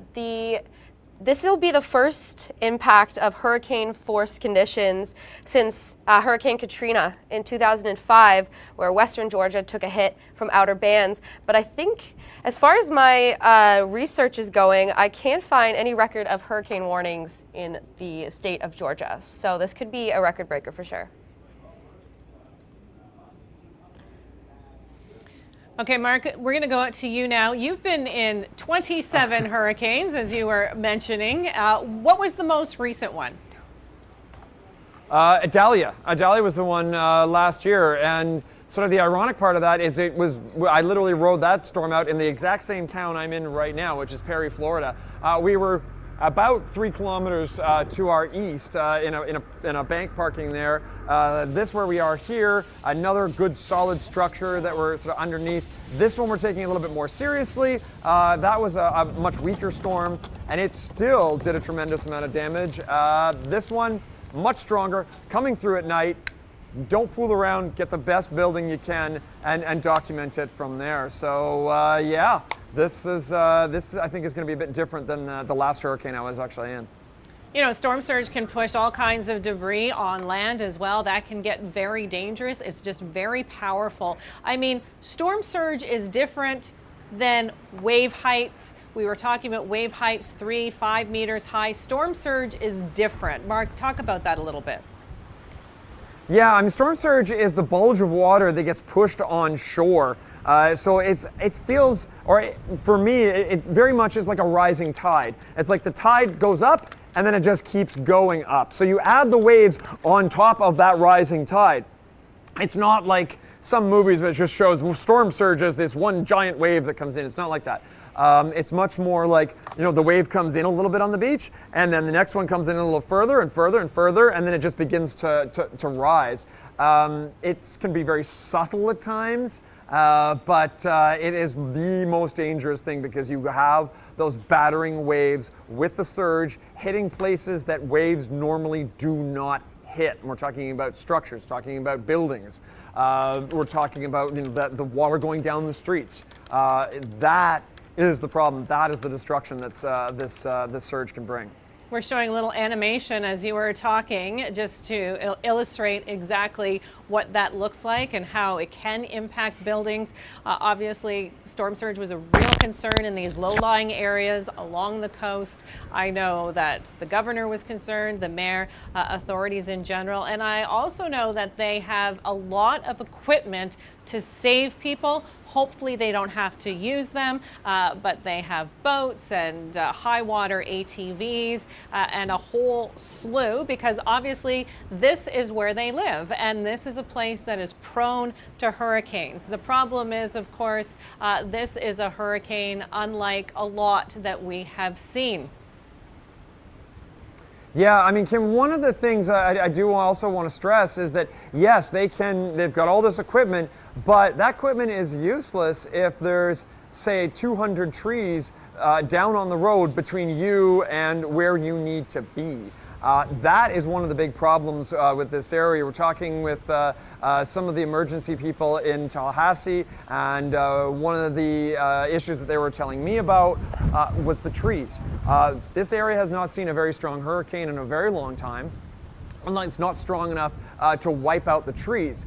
So these trees have been growing. They're very large, very tall trees, very big trees. So when they come down, you know, they end up across roads, and a lot of the, you know, a lot of the roads that, you know, not the road that that you can see behind us here, but some of the smaller side roads, it's like tree tunnels. You know, if you've ever, I don't know if you've ever driven up around the escarpment area. When you get up there, you know, it's just like a tree canyon, and you can sort of, you can see a strip of blue. With some of these roads, you can't even see that because the branches are over, which means when the wind hits, these branches come down on the road and hopefully not anybody, because even small branches, maybe they're just, that big around, can weigh hundreds of pounds. And if they're being driven by wind at the same time, they can become extremely, extremely deadly. So this is one of the reasons, again, why we're under here. So if there is any flying debris or collapsing trees, we're going to be okay. And if you notice, there's no trees around us. That was one thing we had to be very careful of to make sure that there weren't any trees, because we see the trees come down all the time. Okay, Rachel, you've been looking at this, the winds, the power of this particular storm. I mean, this is a rare one to get up to Category 4 and in such a short period of time. Yeah, I know. And Laura's going to tell us just what that upgraded to 25-kilometer-per-hour wind speed actually means. So we are now looking at what appears to be a high-end Category 4, and we are starting to talk Category 5. We are 26 kilometers per hour away from a Category 5 landfall. Now it is, we're running out of time for it to strengthen, but it's not impossible for this storm to potentially reach the highest level of hurricane status. We are mere 26 kilometers an hour away, and it's about 50 to 70 kilometers away from landfall. And something that Mark was mentioning is the lightning that he's seeing on radar, the lightning that's being picked up here on satellite, and that just goes to show that that is a strong thunderstorm. It's strengthening, it's not weakening. So that's a sign that this system, or this hurricane rather, is going to be strengthening all the way up until landfall. So we're not talking about any sort of eyewall replacement cycle, which would maybe tone down some of the winds as it wraps around the eye. We're actually talking about this storm getting stronger in the next 50 kilometers. Yeah, I mean, that is so impressive looking, this satellite shot. I know as the night goes on, we can't see the satellite any longer. We lose the visible satellite.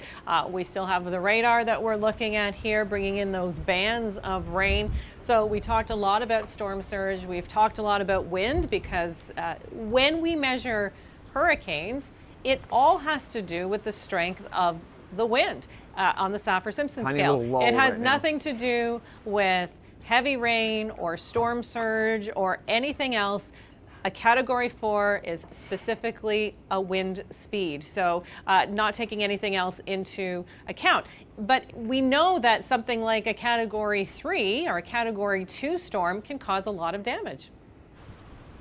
Yeah, we're talking about catastrophic damage at this point. We have a lot of viewer questions as well as we continue our live stream up until the landfall here. Lots of Canadian audience asking if there's any chance of this hitting Nova Scotia. Now, just to recap for Nova Scotia, Ontario, Quebec, any questions on if this hurricane is going to make its way or its remnants into Canada? The answer is likely no. We have high pressure in place that's going to cause a blockade, not allowing the remnants of Helene, once it gets there, to travel farther north. So at most, maybe Ontario sees some high cloud this weekend, maybe a bit of rainfall across the south, but we will not be talking about any sort of rains. We also have a question here that we just answered, but I just want to highlight, is there anything that could cause the storm to weaken at this point? And the answer is no. We don't have any topography until it makes landfall, and then the landfall topography that it's going to make landfall with is really unobstructed. Like I mentioned, this storm is moving quite quickly, so picture a bowling ball. It's not going to stop moving forward because it has such a fast forward motion. Our last question here is Panama City Beach going to be hit? I'm in Canada and I have family friends there. Panama City Beach, I believe, is on right here, the other side of Tallahassee, so farther to the west. We are seeing Panama City get hit with a very constant band of rain that's being sucked in by Hurricane Helene. So we will be talking about rainfall, probably inundated with rain at this point because this has been ongoing as the sun has set.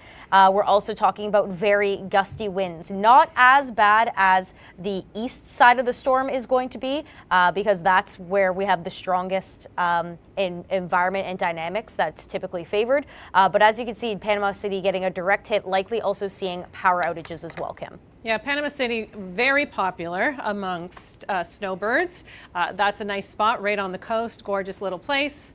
My parents used to spend every winter in Panama City, so I know a lot of Canadians do go there and have another home there, a place that they rent. Yeah, so I see how a lot of Canadians would be concerned. Mark, where you are, I don't know that this is a place that a lot of Canadians would travel to normally in Florida.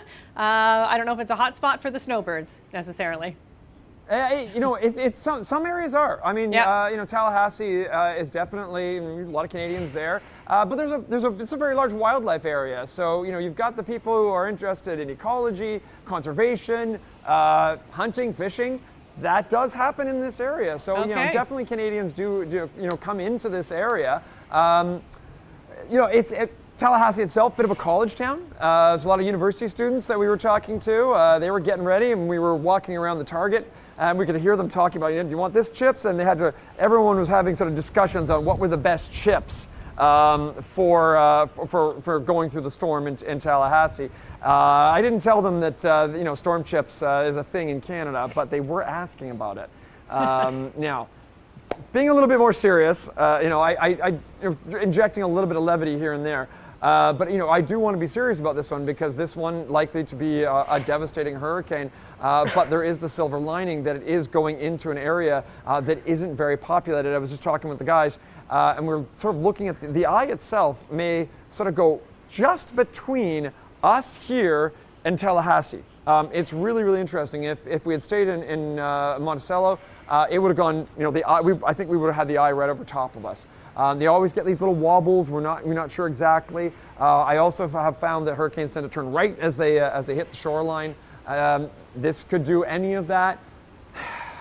We don't know yet. I mean, this one has been a challenge to nail down as to where it's going to be. And then, of course, the other challenge was to try and get the strongest part of the storm and stay safe at the same time. And that's always a challenge when you're talking about a Category 4 at night. But I do want to show you, do want to bring this to our viewers and show you, you know, what this incredible phenomenon of nature is like. You know, when you're in the eye of the storm itself, there's a well-defined eye on this particular hurricane. What? When you're in the wall itself, it is calm. There is no rain happening. It's a whole different experience. But the eye wall is a different story altogether. So we're looking at St. Petersburg. This is from today, I believe. Yeah, and we're showing how the rain was coming in. I was listening to the mayor of St. Petersburg earlier, and he was encouraging people to get out of the area. This was the time to evacuate. They wanted everybody out by noon, especially in these low-lying areas. He said, just get to a shelter. You don't have to go very far as long as you are in an area that is at a higher level than the coast. And we can see why with that kind of flooding. So here is the forecasted water levels. Why don't Laura or Rachel get into this a little bit? Yeah, I can talk about this, the forecasted water level with the surge and with the surge for key places across the Florida Gulf Coast. That's highlighted in yellow. Now what's in red is what the record has been. So in pretty much every place you see here, we're talking about record water levels. Again, this is in feet, unfortunately not in meters. I do see some tweets that are saying that Clearwater Beach has already broken its record for water level, now at 7.5 feet, which the old record was just under that, closer to 5. So let me just do like a quick conversion here, just so our Canadian audience knows what 7.5 feet is in meters, and that is over 2 meters. So we're talking about 2 meters in Clearwater Beach. That is really something. You know, we were talking about storm surge at 20 feet, which converts to 6 meters, which is really incredible. And you were, Rachel, trying to find something that could be compared to something that tall, and it had to be over the 6 meters was as tall as an adult male giraffe can get. So that's how high the water can get. They specifically said male giraffe as well. Male giraffe. because, you know, the females may be a little bit shorter. All giraffes are tall, but here we are showing you a 2-story home. How much is 6 meters? Watch that water rise almost to the roof of the home. And this is why we saw in Katrina people sitting on their roofs, because there was just so much water that had inundated the area that the roof was the last place that people could go, because obviously everything had turned into a river. Yeah, and it's hard because we say go to the highest level of your home, but when the highest level of your home is also underwater, I guess you have to go onto the roof. But like we were mentioning, luckily where Helene is going to make landfall, there's not a lot of homes, lots of mobile towns like what Mark is in, and lots of wildlife management areas. So it's good and bad because we won't be talking about lots of homes being impacted with surge alone, but as we know, marshes do have high water content, so that water could penetrate farther inland, especially when you accompany that with the very, very heavy rains. And we definitely don't want to discount what's going to happen as this pushes farther inland. So at the coast, we are talking about the storm surge around 6 meters on the high end in the Big Bend region, the worst amount of rainfall and very high winds, the gustiest winds, but farther inland, we're also talking about inundated rains. Okay, Mark, what are you looking at right now? We just saw a video of somebody walking in that storm, and I was thinking, what are you doing there? Walking in your bare feet right on the coast as the water rushes in. Not probably the smartest move. I've seen videos of people in boats just going down the road in coastal Florida, not a lake, on the road. Maybe they should be out of there if you're already riding a boat in the middle of the afternoon and the storm hasn't moved in, maybe it's time to get out of there. Maybe that's where they were going, Mark. I'm hoping so. How's it feeling out there right now? Doesn't look too bad. Yeah, we're sort of in between the bands right now, Kim. I was just taking a quick look, and I don't know if you can see. I don't know if Dave probably can't really zoom in on that very easily. But that's sort of the radar. I'm just sort of seeing how far the eye is from where we are. And what I'm seeing right now, center of the eye, is 85.9 kilometers away. That's the center of the eye. The Eyewall itself, when things really start to ramp up, about 30 kilometers away. When we get into that eye itself, or the Eyewall itself. Now it may, once we get into that Eyewall, because of the way it's moving, we may be in it for quite a while. So even though you're not seeing too much right now, we are kind of in the middle of the band. So. I've said this before, wait 5 minutes, it's going to change. And I think, as we get closer and closer to sort of the Eyewall itself, the change is going to be more and more drastic. We have seen that sort of, lull, wind, lull, wind, lull, wind. And that's, what we're seeing. We're sort of seeing the edge of that inner band, the inner bands beginning to impact us now. And yeah, you can actually, even in the 30 seconds I've been talking, you can actually see back there. Dave, I'm going to step back out of the shot, and then you'll be able to zoom in a little bit on maybe up close to that ice machine where you can actually get a little bit of an idea of some of the winds that are pushing through that gas station. And this, I think, we will see the deterioration of the weather fairly quickly. But what I find interesting with this hurricane so far, Kim, and everybody there, it keeps sort of defying expectations. We expect it to do one thing. We expected it, the winds really to be ramping up and absolutely going crazy at this point, and it hasn't quite hit that. I think it's going to happen fairly soon, but we still are, watching, waiting, and as I said, the most important thing at this point being safe. So how do you spend the night tonight then? Will you be up all night? Do you sleep in a truck? What is the scenario for you after the camera goes off? Well, when the camera goes off, we'll still continue to document it, because I may lose my voice before the hurricane fully moves through, and then you don't want to listen to me. But we'll probably document as best we can, and then we have to sort of decide from there. We do have hotels in Tallahassee.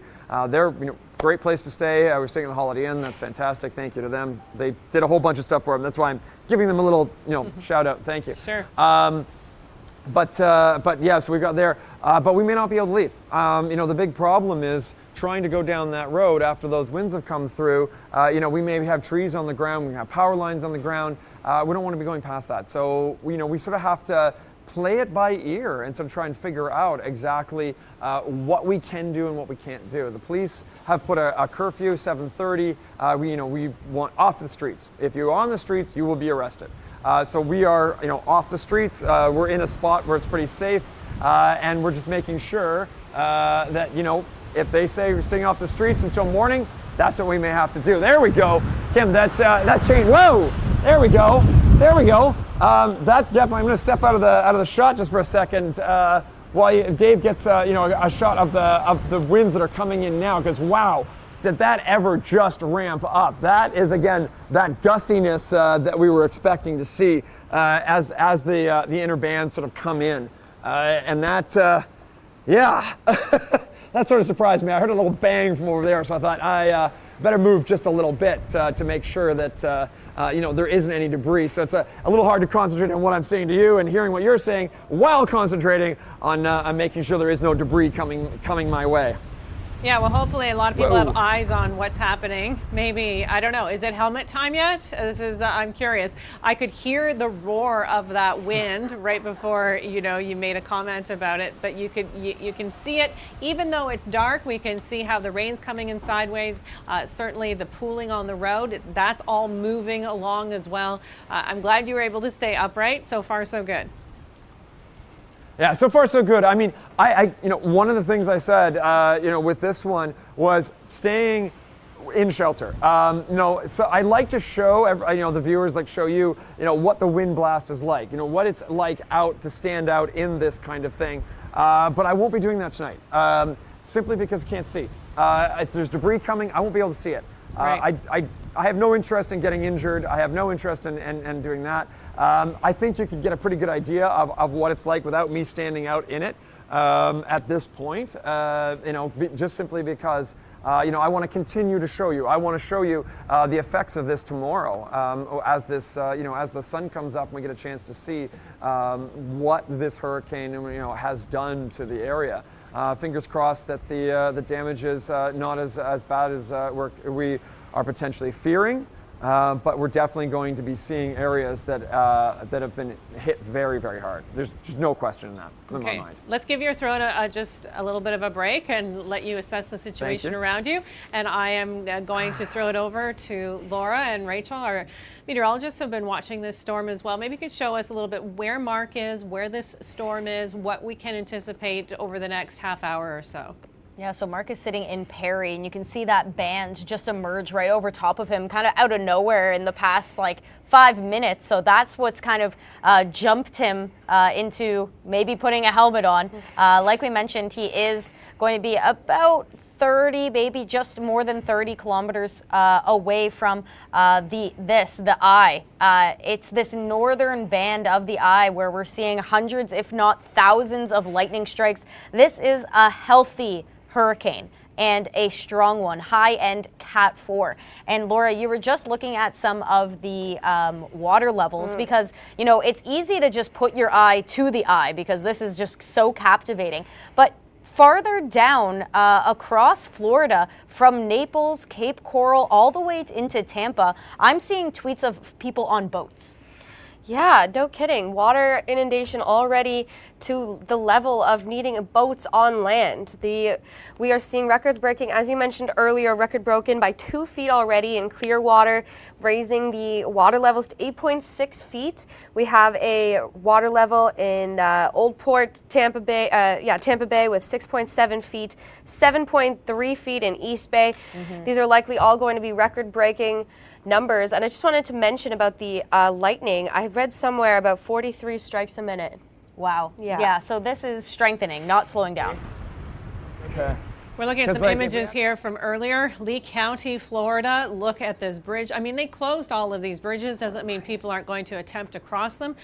This one is particularly dramatic in Tampa. Wow. I mean, that doesn't even look like it's in North America, but here we are looking at this powerful storm. And that was hours ago before the sun had gone down. Fort Myers, of course, farther south on the coast of Florida being impacted as well. And this was the NWS, so the Weather Service in Miami, making their statement. And Kim, let it be known that Fort Myers is currently underwater. We're just watching a video here on X that was released by Lee County Sheriffs and is quote unquote terrifying as they are on a boat trying to get through the downtown core. That is absolutely astonishing. Okay, so scary stuff. Obviously, this is a very powerful storm. We're expecting it to make landfall soon. We're starting to feel it where Mark Robinson is. He is just outside of Perry, and the winds have started to pick up. I can't see you. That way? He can't see, he can't hear. I heard you say that. I heard you say helmet. All right. Oh, yes. Okay, hold on. Helmet. So the bands are moving through the area that our storm hunter Mark Robinson is in right now. He had to duck out of camera's way, putting on the helmet, and for good reason. I mean, you've got the vest, you've got the helmet, you've been through 27 storms, Mark. What's the concern right now? I mean, Kim, the concern with this one is that we are seeing those inner bands beginning to affect us, and we went from not much to bam, and that's definitely the best way for me to describe it at this point, where those bands really start to hit us, those inner bands, and that is when you start to. This is sort of the time period when we start to hear things coming apart. We start seeing things coming apart, power loss, power outages. That is what I do expect to have happen in the next little while as these bands hit us. What we often see with these is a gustiness. So you'll have the wind speed drop down, and then suddenly it'll drop up, and then it'll drop down, and it'll jump up. And that's very, very classic with these. When you get into the Eyewall itself, quite often that gustiness stops, and it's just a constant roar, and that's when you know that you're sort of in that strongest part of the storm. And I do expect that, we're about 30-40 kilometers away from that Eyewall itself. So it is making its way onshore, or it's making its way towards us. And we will see going from, I can kind of see back there, to there's nothing to see beyond about 6 feet because it's just like high-speed fog at that point. So when it comes to hurricanes, and we're talking about landfall, people wonder, well, what is the landfall? When we're looking at this radar, we see all these bands, so you're like, well, hasn't it made landfall? But it's always about the eye mark, isn't it? Yeah, it's the center of the eye. The center eye crosses crosses land. That's landfall. This one likely to make landfall probably somewhat to our west. We do expect it. There's been the big debate because where that right side of the Eyewall, keep in mind, when we're talking about the northern hemisphere, counterclockwise, always going counterclockwise. As it's moving north, you add the forward motion, the forward speed to that right side, that east side of the Eyewall, subtract it from the west side, which is why you often see most of the damage on that eastern side, because you add that forward speed. We're looking at adding, I think this one's moving at about 15 to 20 miles an hour, so you're adding that to that sustained 140, so you're up in 150 miles an hour when that Eyewall hits. That's what we may see right here, and that's as I said, that is going to make things very, very different when that Eyewall comes on shore. Having said that, this one has been tricky. It's been very tricky to nail down. We might see it just like this, and 5-6 kilometers down the road is where those extreme winds are hitting, and we may not see it all that bad, as bad as that here. This is the nature of these kinds of storms. They're all storms are chaotic in their own way. Yeah, most people are trying to get away from the Eyewall. I see that you are trying to get to the Eyewall, so a little bit different. I've heard stories where people try to evacuate. They go to someone else's home, like their grandparents, and then the grandparents' home gets hit rather than the home that they thought would get hit. So yes, it's a massive storm, but it's still a little bit unpredictable as it continues to wobble as it makes its way towards land. there it is closing in. Now, Mark is just outside of Perry, and you can see those big bands just moving in. That's just the edge of the Eyewall. That clear spot is the Eyewall just beyond the red. So yeah, it's coming. Rachel, Laura, these winds, we were saying 140 miles an hour, that's 225 miles per hour. And the storm itself, not moving that fast, that's the winds with the storm, but the storm's moving pretty quickly. Yeah, we're just sitting here marveling at the just sheer, I don't want to say beauty, but the size of this thing, the Eyewall, the way it's wobbling to and from as the hardest band is now just clipping the coast near Steinhatchee and Salem, just to the southeast of Perry. It's just, we're watching the lightning just strike on radar, and it is just astonishing, honestly. You talk about the lightning, and I just want to point out where those deep, deep reds are.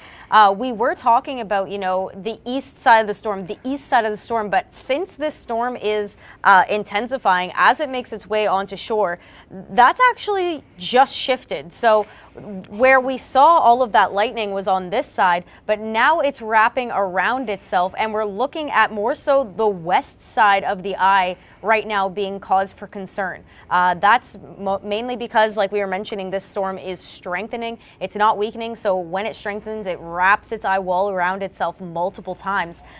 So it does look like it's still wobbling quite a bit, but we are really close to land. Let me put on my measurement. The forward movement is what's kind of dragging that strongest convection onto the west side. But yeah, we are a mere 40 kilometers away from Eyewall impact, just south. I believe Perry is about 15 kilometers inland, so it's imminent.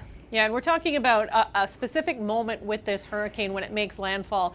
But there's so much more to come, unfortunately, as this storm continues to barrel northward, impacting likely eastern Alabama, certainly Georgia, South Carolina, Tennessee. All of these areas could see catastrophic impacts as well. Hard to get your head around because we think, okay, well, the hurricane hits the coast. That's the area that gets hit the hardest with the most rain, the storm surge and wind.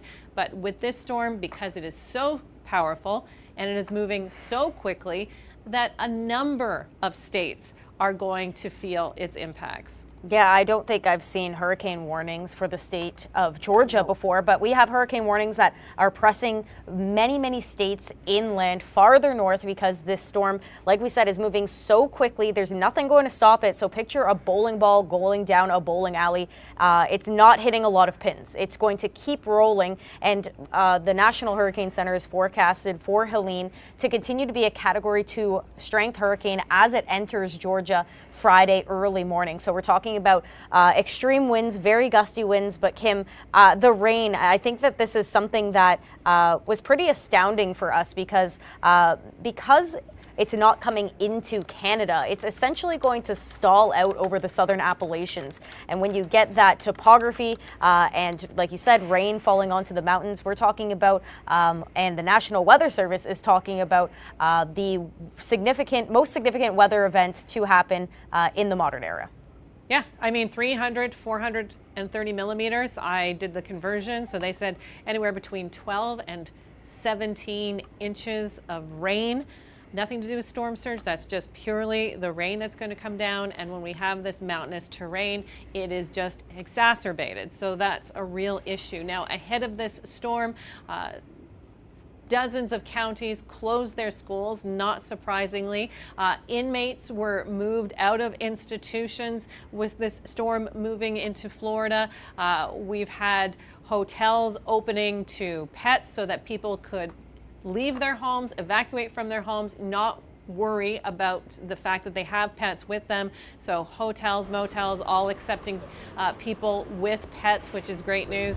Yeah, like if Tim's right there, it's going to be a big problem. People, as well, getting people out of places who don't have cars necessarily, charging them a flat rate of $35, which is amazing because we know in this kind of situation, sometimes Uber can have surge prices, or these ride shares can surge prices when people really need a ride. That's not the case. So it's good to hear these things, that these lodging areas have opened up to pets and that Uber was offering rides. And hopefully people were heeding the warnings ahead of time, because this storm is just going to be giving and giving, and I don't mean in a positive way. No, and like we were mentioning, just the sheer strength of the storm. What was it? 225 kilometers per hour was just a fraction, maybe a handful, 20 kilometer per hour winds shy of Category 5. And as we're mentioning, we don't have a lot of time left. I think if this storm had maybe an extra hour, we could be talking about a Category 5 strength hurricane. But Kim, this is going to be the first major hurricane to make landfall on the Gulf Coast this year. But it's not the first hurricane to make landfall on the Gulf Coast this year. No, it's the fourth. Which is incredible considering this is only the 8th named storm of the season. We've had 5 hurricanes and they all want to go into the same area, apparently. Obviously, this is the strongest one. Often when we talk about these storms, they'll go over maybe some Caribbean islands on the way. Certainly if they cross over Haiti, that has very mountainous terrain. And then these storms tend to weaken a little bit. This one just got going in the Gulf, had nothing to stop it.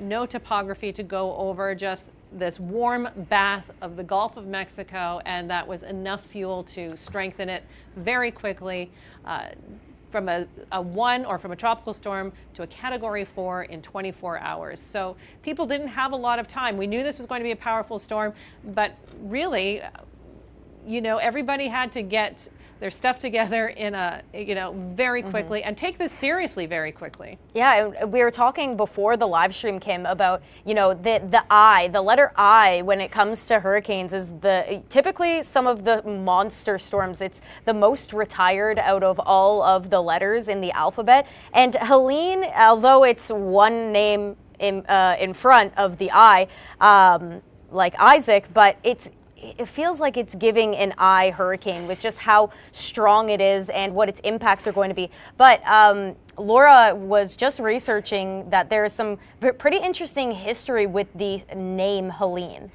Yeah, Hurricane Helene, it's almost like copy and paste. Back in 1958, we had a Hurricane Helene impact on this exact day, September 26th, 1958, to the exact same region, the east coast of the Gulf, and it reached the exact same strength, a Category 4. It did get winds upwards of 150 miles per hour or 240 kilometers per hour. We haven't reached that, but it's kind of almost the same storm. It's almost like deja vu. Yeah, a little bit. Deja vu was 1958. Yeah, same That's name. Kind of spooky. Yeah, a little bit. I don't know how many people are in the area who would remember that one. Maybe there are some folks there, but the good news is that where the storm is expected to be its strongest when it's making landfall, not a highly populated area, very marshy or swampy, a wildlife area, not great for the wildlife, clearly, not a lot of structure. So that's good and bad, of course, because maybe not a lot of people's homes would get destroyed as a result. However, the storm has nothing to stop it. And we were talking about this marshy land, it's just water. It's an easy way for this storm to just keep on barreling northward and impacting those states that normally don't see a strong hurricane, like Georgia, like South Carolina, and certainly like Tennessee as well. We're gonna go back outside to Mark Robinson, who's geared up. Covering up. That changed rapidly. Mark, you good to go? How's it feeling? It's getting a little dark. Is it getting darker? No it feels like it's getting darker. I mean, we had to move the cars around a little bit. Okay. So we've got Tim's car right here and Scott's car right there. So I'm probably lit up pretty well right now. But really what we're seeing now is the beginnings of those inner bands. So this is the beginnings of the destructive part of the storm. Already heard a few bangs and crashes out in the darkness, which does tell me that we are starting to see at least small things being kicked around and thrown around out there. That, of course, is going to change until we're getting larger things being thrown around a little bit. And, of course, rain increasing as well. I may have to, at some point, change into my dry suit so that I'm not completely soaked for the entire storm, but it's definitely, definitely taking on a very different nature than what we had earlier. You know, we just heard that there has been a fatality in Tampa as a result of a street sign coming down on a car or a highway sign coming down on a car. So before all this happened, the two big reasons why people get hurt or killed in a hurricane, this was the word that was going out there, was falling trees and car accidents. Downed power lines during and post-storm. These are the things, like people on the road, people driving. This is how they get hurt. This is why roads get closed. And this is why people are urged to stay off the road. This is why in Florida they're saying, 7:30 curfew and that's it. It is so unfortunate to hear this, a fatality in Tampa as a result of a falling sign. We're talking about winds 225 kilometers per hour in some cases, in the strongest part of this storm as it moves in. And this, I'm hoping it will be the last fatality we have to talk about. It is? But likely it may not be, because of this storm is just ramping up in some cases. Mark, what are you hearing? It sounds like you're getting some news. Yeah, no, we're just trying to make sure that you can hear me, Kim. I can. Or that I'm not too loud. I can hear you. Okay, good. Yeah, I actually moved my mic a little bit because I wanted to do up my jacket, and we may have to do a little bit of adjustment so I can hear you properly, or you can hear me properly. But we are starting to see that inner banding happening, and right back there, what I'm impressed at this point, Kim, the lights are still on, power is still on. I'm expecting it to change, especially as we get just those pounding winds. I was talking with some locals, and what they said with some of the hurricanes they've been through is that the power stayed on for a good chunk of time, even the weaker hurricanes. But it was the long-term pounding, that just the constant, hitting of the wind into structures that eventually brought things down. So it doesn't necessarily need to be a Category 5 to really do a lot of damage. But if it sits around for quite a while, you are going to have that. There we go. You're going to have that damage. Oh wow, yeah. I can feel the wind sort of hitting me in the face here, and it stings. Just like those few moments of just really stinging rain as it's hitting me. Making sure that Dave is back underneath the overhang and behind a pillar. I may have to move a little bit closer, just keep myself out of the way of any sort of debris as this storm begins to unfortunately damage the town of Perry. Well, hang on there, Mark. Yeah, we don't want you to get hurt. Flying debris is one of the big issues when it comes to a hurricane. That's why people are encouraged to stay in. And falling trees. And this is an area not where Mark is standing. Thankfully, he's in quite an open area. But this is a heavily canopied area where there are thousands and thousands of beautiful old oak trees that can easily come down in this kind of wind. Yeah, the wind's going to be an issue. The rain is about to ramp up. There's that northern Eyewall near 30 kilometers away from the shoreline, and maybe a little bit farther, just under 50 kilometers away from Mark. So we are nearing landfall. It's imminent. I give it within 30 minutes to an hour, this system's going to begin to make its way onto land. But remember, Kim, it's not until the eye fully passes land that we can say that it is landfall. But we're going to stick around here and continue to track it and see if Mark has got himself situated in a better spot, because where he is Perry. I'll circle it right here, and you can just see the orange and red on this radar really approaching you, Mark. Yeah, Mark, I know you're looking at the town. I guess you're just outside of it, but close enough. That will be our spot for you. You're holding on to two things now. That's great. You're not going to blow away, but it doesn't, still something can blow towards you. I think at nighttime, that's what the fear is. Yeah, definitely, Kim. It's that flying debris. And one of the things that has changed in the last about 2 minutes is that I'm now beginning to hear a bit of a roar, and it's just the constant wind. Before we'd have a little bit of a break, but now we're just getting a constant roar with this storm. It may not pick up as well on the mic here, but I can hear it back there, and I can hear it over there, and I can hear it sort of as it's beginning to just rip through the trees on all around us. And whoa, here we go. Yep. A lot of, yeah, this is the winds are really picking up right now. And I'm just making sure that, I don't get hit by anything. So I'm sort of using the cars to shield a little bit. I think we'll be fine. But, just in case when you get into those very strong winds, you just want to make sure that you put a lot of steel between you and anything that's coming at you.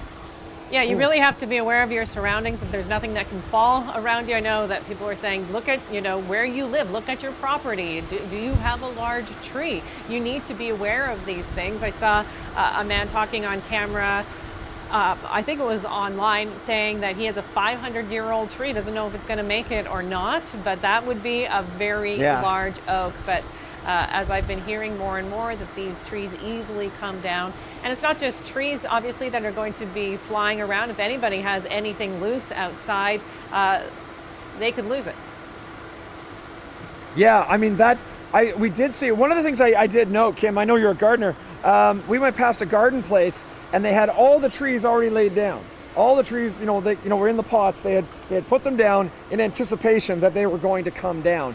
And I think that was a wise thing, because if they're already on the ground, they're not going to come down and get damaged. They were, laid carefully on the ground. So that's how gardening centers, were preparing for this. And I thought that was kind of interesting. Yeah. But unfortunately, yes, you are correct. When it comes to those big trees, those oaks are fairly shallowly rooted. And they come down in every hurricane that I've been in. Massive trees are down all over, whatever landfall area that we've been in. I don't think this is going to be any exception. Scary stuff, Mark, and we can really see it starting to pick up with you standing out there. You're giving us a really good visual of what's happening. Maybe Rachel and Laura, you can give us another visual of this storm. Yeah, the pressure has just dropped, continues to drop. We were talking that the storm was over 140 millibars of pressure. It has now surpassed that. So we're looking at 939 millibars of pressure. There's only a handful of storms that have made landfall in Florida under 140 millibars, and that's only 8.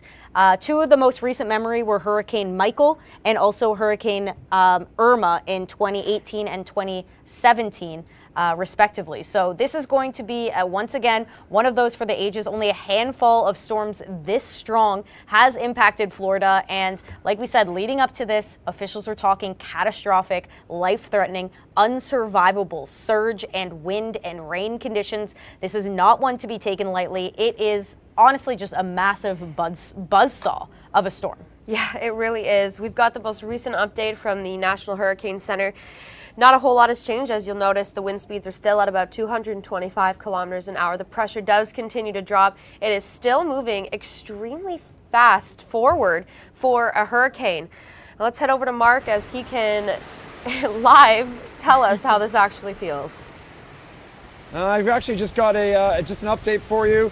Tim has his barometer. We're down to 977 where we are here in Perry.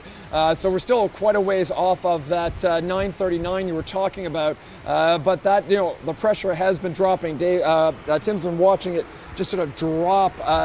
But I mean, you don't even need to talk about the pressure. You don't need to feel the pressure just to see what's going on, to feel those winds.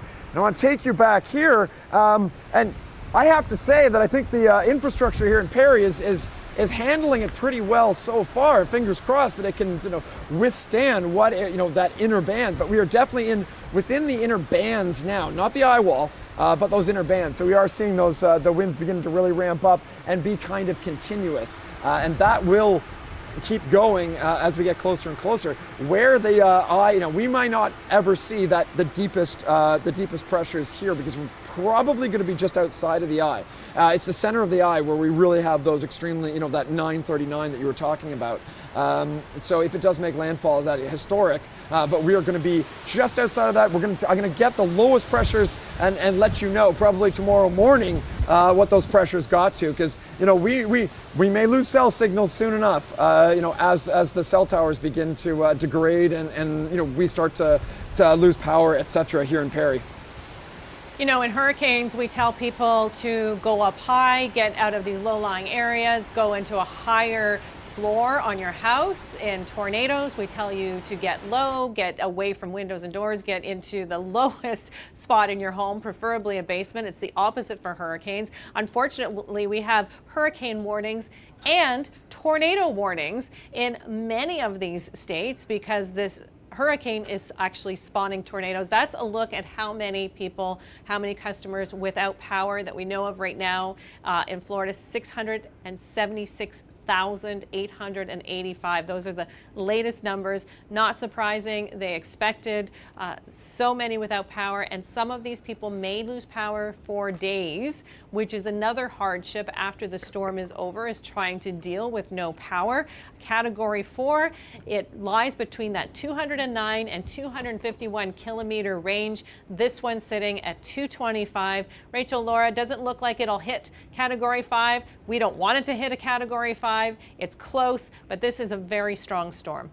Yeah, it's likely that it's not going to have enough time before making landfall to really push up that last 25 kilometers an hour. But regardless, it is still a high, and it should be treated almost as a Cat 5 as it is rearing its ugly head as it reaches land. And I just wanted to relay some of the messaging that the Hurricane Center has put out for people currently in this situation. They are urging, extremely urging people not to leave their shelters even when the eye passes on. As we all know, when an eye passes over us or over you, it tends to get very calm and everything is very docile. That is not the time to go out and explore or venture out. They have the wording, when the eye comes ashore, people are reminded to not venture out in the relative calm as hazardous winds will increase very quickly. So just a piece of wording for our friends in the South.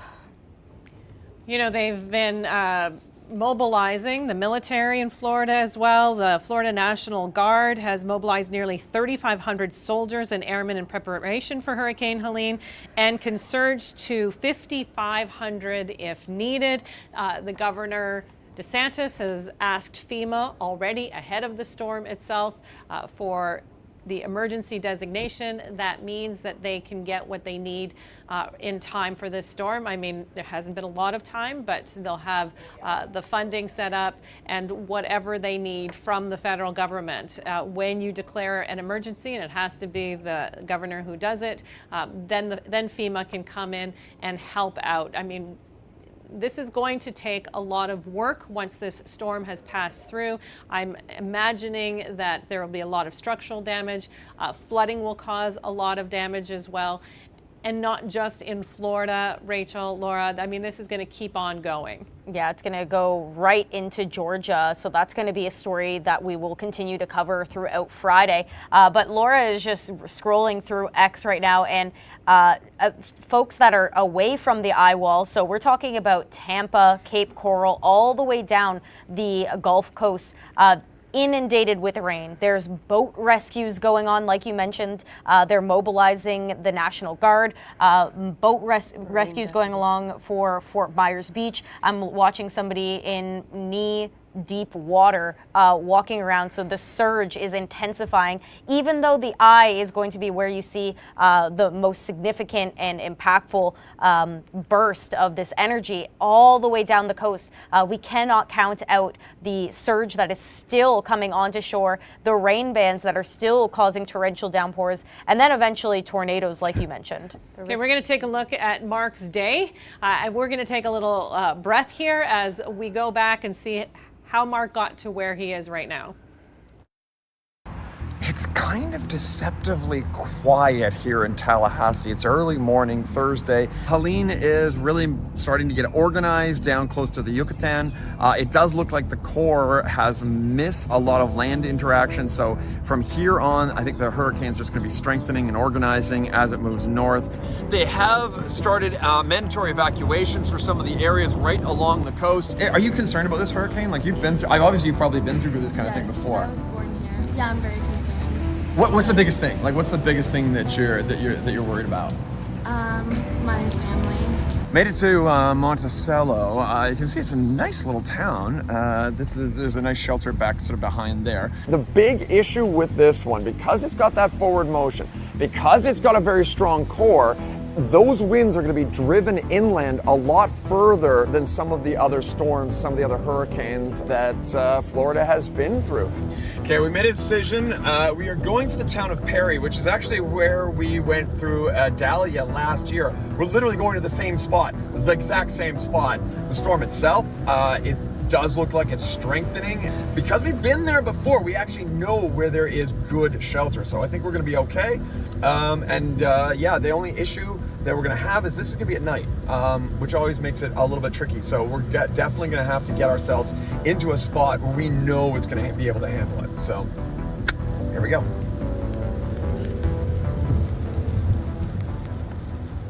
So that was how Mark Robinson's day went, and obviously things are changing at a very rapid pace. Thanks for being with us as we cover Hurricane Helene, the 8th named storm of the Atlantic hurricane season of 2024.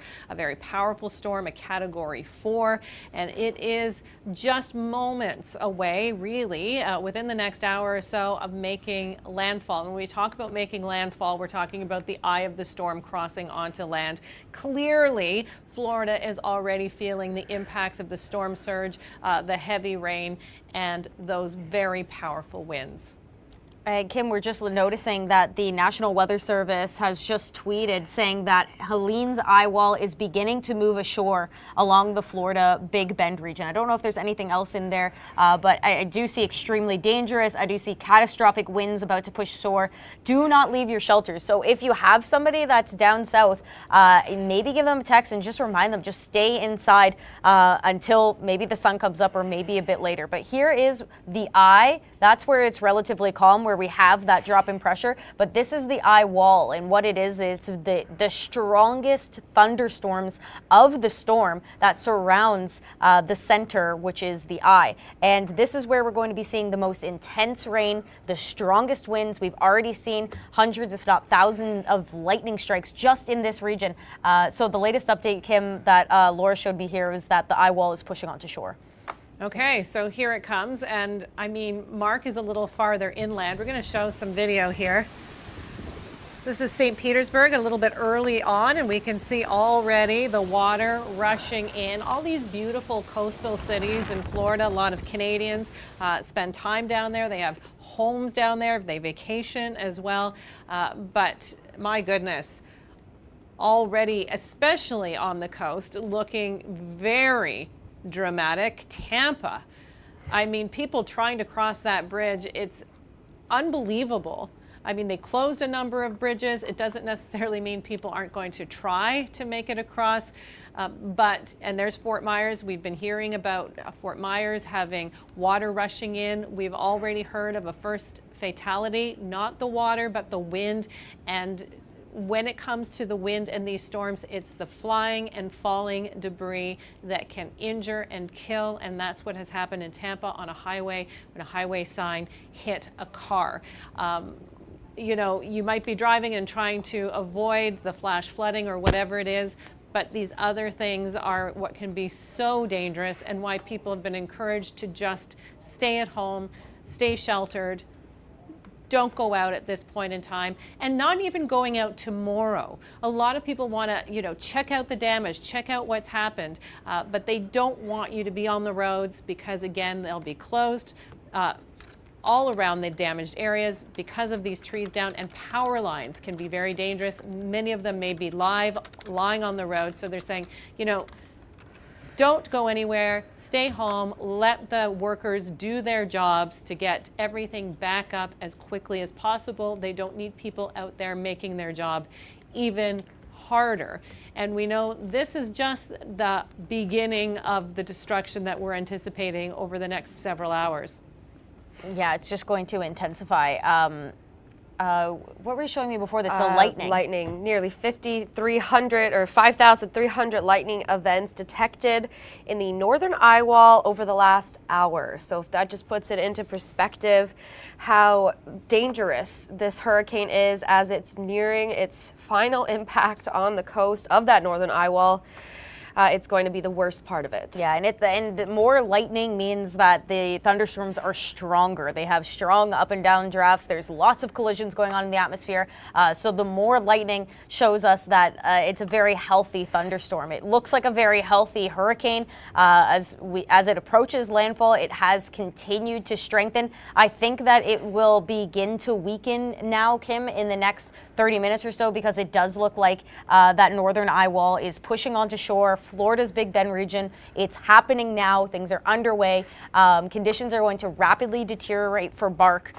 So hopefully he's getting situated in a good spot, because this is imminent for him and thousands, if not hundreds of thousands of residences across the Florida Panhandle. If we can pull up how much power outages, because the power outages, like we were mentioning, it's quite interesting. It's not only in the Panhandle, but it's all the way south across Florida, Kim. Like, we're talking about impacts being felt in Fort Myers, and that's just inside of Tampa here, like inside this little key. So we're looking at, like, I think we're over 720, almost 725,000 power outages, with the biggest in Levi County, which is just in the Sarasota area, I believe. Yeah, somewhere around here. Yeah. And Mark has lost power as well. So as a result, he's lost power where he is.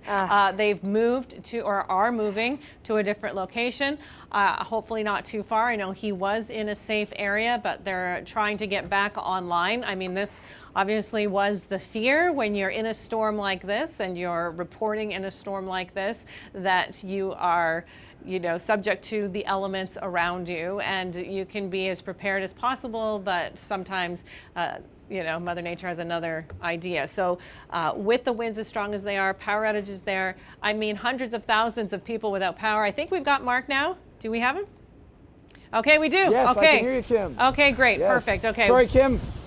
Wait. Yeah, my apologies, Kim. I just had to change into my full dry suit just to get the helmet on, because things are getting a little hairy here. Yeah, and while I was doing that, the transformer right beside us here exploded with just a kaboom, and the sparks just flying down there. Power out. We are seeing, you know, some power flashes off to our east in the town itself, but you won't be able to see much beyond. You know, you'll notice that the gas station is no longer has power. This is sort of, as we're getting closer to that inner eye wall. This is you know, what we expect. Now, Kim, we have not moved. We just had to shift the cars around a little bit. We're in the same spot. Good. No, we're not on the roads anywhere. No. But I wanted to make sure that I had the dry suit on to just, you know, so I can keep going and bring as much of this as I can to you. I think I misunderstood moving to a better spot. So obviously you're just physically just moving around the area that you're in. Okay, good. I'm relieved. And now you've got your wetsuit on, so you're not going to be soaked to the bone. Did you capture that explosion on camera?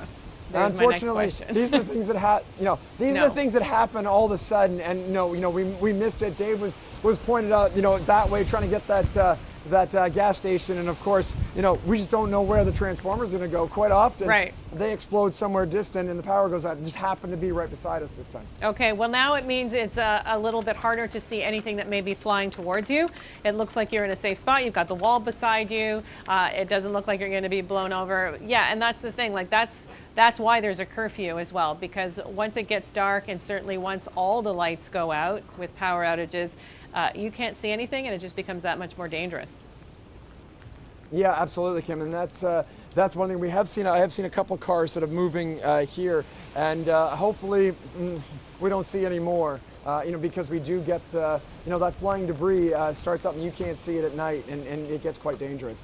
Well, the Eyewall has made landfall. I believe that's what Rachel and Laura were showing just a moment ago, that it is very close to where you are now, Mark. It's only a matter of time. Yeah, I mean, my phone is sitting somewhere over there, Dave. I think it's actually on the ground right by there. So I don't have the radar in front of me to sort of take a look, but what I can do is tell you what it's like. And we've switched into that. It's all about the sound now. If we can't see that much, it's really the sound that we're getting. Thanks, Dave.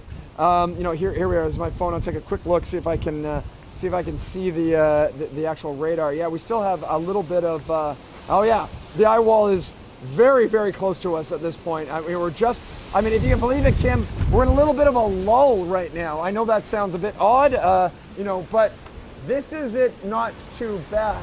But that is going to change. We can actually see the wind shifting a bit, you know, and that's like, I'm just taking a quick look, Dave, just to take a look back here. Yeah, we're definitely seeing, you know, some, you know, palm fronds flying back there. And Dave, are you okay back there? Yeah. Okay. And so we have to keep Dave upright, the camera upright, the lights upright, and we have to keep Dave dry as possible. And that's of course very tricky when we get those shifting winds. And that happens as these storms go by. We will get that wind shift and we'll get that change in direction, and we do expect that to happen. Well, it's happening now. You can actually, you know, you can't see it as well, but you know, I do expect that you know, we may be able to see at least a little bit of it, and so we may end up moving the camera out and maybe even pointing it towards Perry to try and show you as much as we can of those winds here in just outside of Perry, Florida.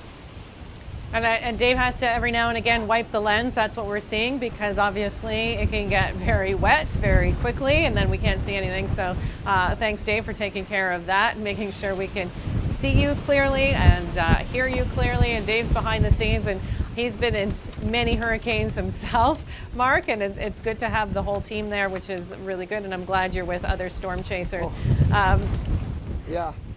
All right, we're going to take a look at the latest update. Rachel, do you want to continue, or Laura? Yeah. I mean, like Laura was mentioning, we saw the National Hurricane Center tweet, but this is the same tweet that we were just talking about. So talking about how the Eyewall, extremely dangerous Category 4 Helene, is beginning to move on to shore for the Florida coast of the Big Bend. It's producing catastrophic winds as Mark is in the thick of it, with transformers exploding, power outage numbers we're going to update you with, but that's going to be continuing to spread onto shore for the Big Bend region during the next few hours. So again, if you're in this situation, do not leave your home. Even if you take a peek and it might be clear that could be the eye going over you, and the last thing you want to do is leave the shelter you're in. Wherever you are, stay put, because these hazardous winds are going to increase quickly as the eye makes its way onto shore. And like we were mentioning, this storm is moving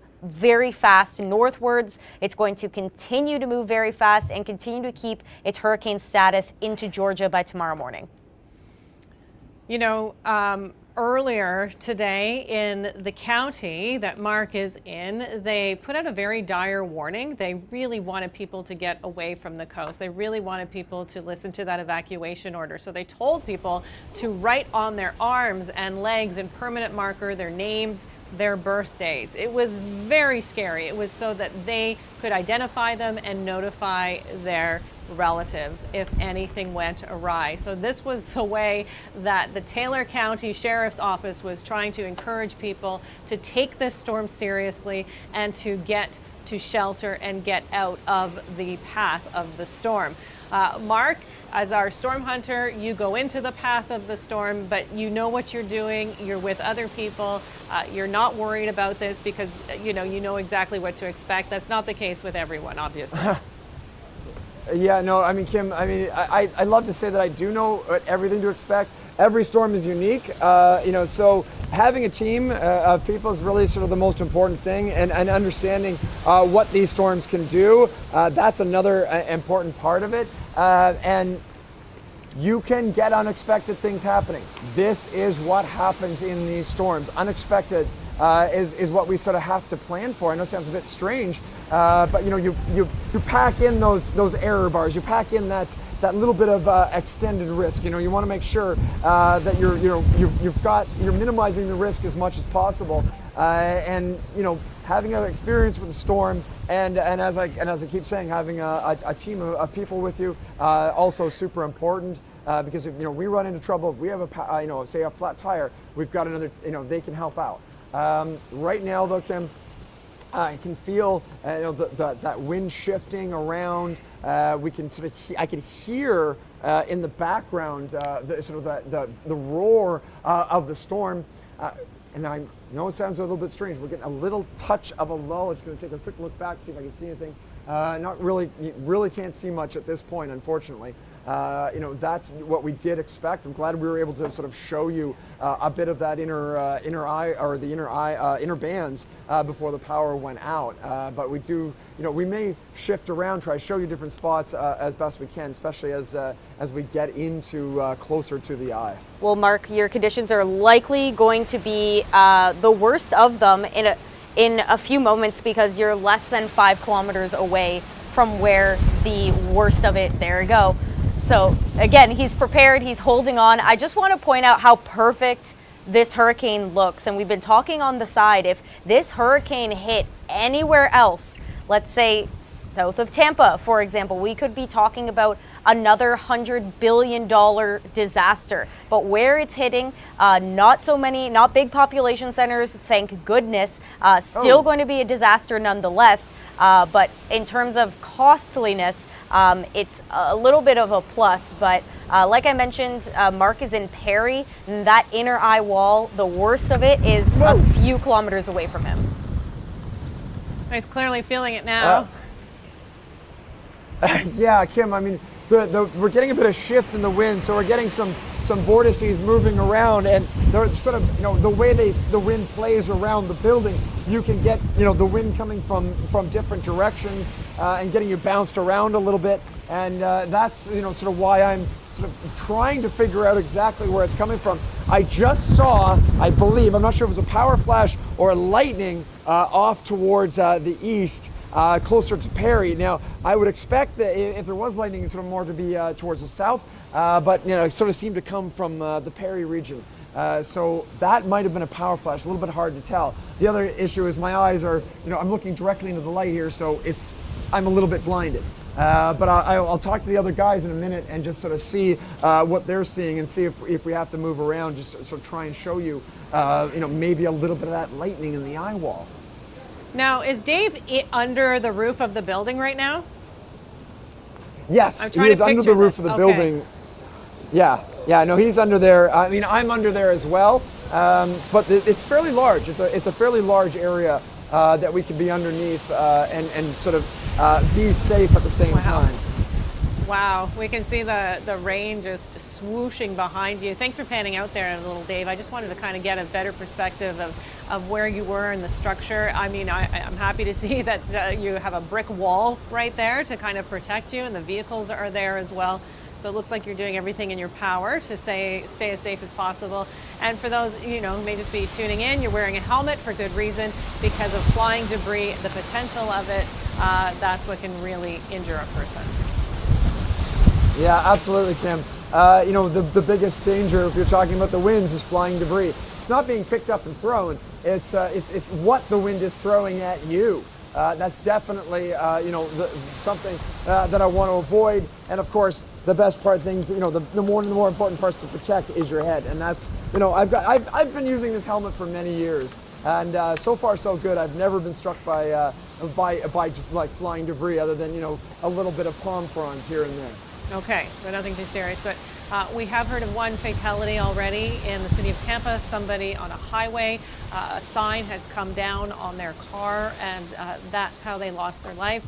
They often talk about car accidents being a big problem when it comes to these storms, so people get injured on the road, and falling trees. So this was a falling sign in this particular case, but we're talking about an extremely powerful storm. This is a nice close look at it.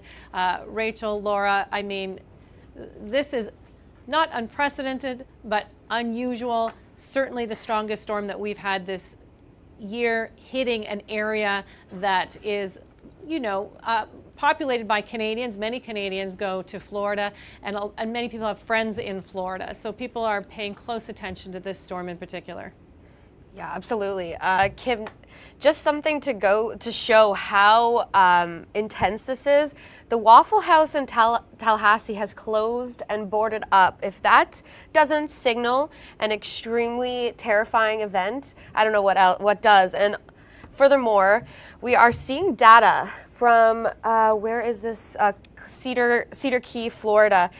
and the water levels are now reaching, the line has gone directly up. We are now reaching major flooding criteria in the observed water levels. That is indicating, I believe, about 7 feet of water in Cedar Key, and that's just one city to name. Yeah, water levels are going up exponentially, and just to point out, over 6 feet, it's getting into the major flooding category. So we're seeing those high water levels all the way across the coast, Cedar Key and also Fort Myers included. We can really see it as it's moving in.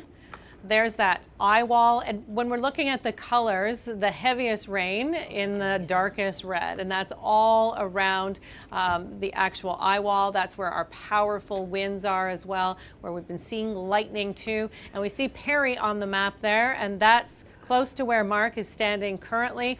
He's been in the storm waiting for it to kind of, intensify. It was very calm when we started this live stream, and now things have gotten very intense very quickly. I believe we're going to go to Mark, is that right? He's soaking wet, but he's wearing all the right equipment to keep him dry and to keep him safe from the winds. And now the mic is up and we can hear that storm. I don't know if he can hear us. Yeah, I can hear you, Kim. Okay. We're really starting to get some significant winds. I can hear crashes and bangs behind us. That's why I keep looking. I hope you can hear me. I apologize if my audio isn't perfect. No, it's good. There's a hurricane on. But I want to show you Tim's truck though. This is Tim Millar's truck, and you can see all the weather instruments he's got on top of there. He's measuring wind speed, he's measuring pressure, and of course he's got the lights on. So we're borrowing some of his light to sort of see what's going on back there, because we have lost power here in Perry. But we can still see a little bit, not very far, but we are getting at least a chance to see some of the winds. I mean, if they're sort of close up to where we are, just behind here, you can actually get an idea. And again, those winds very much ramping up at this point, and I expect that they will continue to ramp up as we get into the Eyewall. It's interesting though how long it almost feels like it's slowly ramping up. It's kind of like it's slowly ramping up, and then all at once everything happens. I'm glad that you still have cell service. I'm thinking if people are losing power and have no way to communicate or find out what's going on, or watch any kind of broadcast, a cell phone is a good thing to have. In this situation, it sounds like you still have it. Yeah, I mean, cell phones have changed severe weather in so many ways, not only because we can document it, but because we can get those warnings out to people. Our cell phones have been going off all day long with the various warnings from the National Weather Service, and that's kind of just like an amazing thing.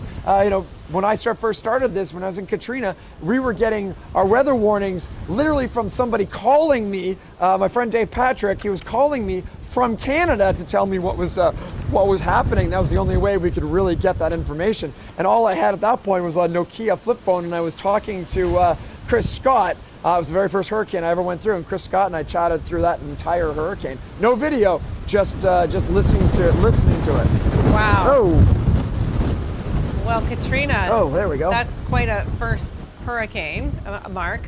I mean, and to keep going back and keep doing it after that, that's really quite something. And I know you're saying all hurricanes are different, all tropical storms are different. They have their own personalities in a way. This one strengthened extremely quickly, and storm surge is a big concern with this. We're already seeing flooding all along the coast with this as well. And these winds, not the strongest, but close to it, 225 kilometers per hour. This is a heck of a storm.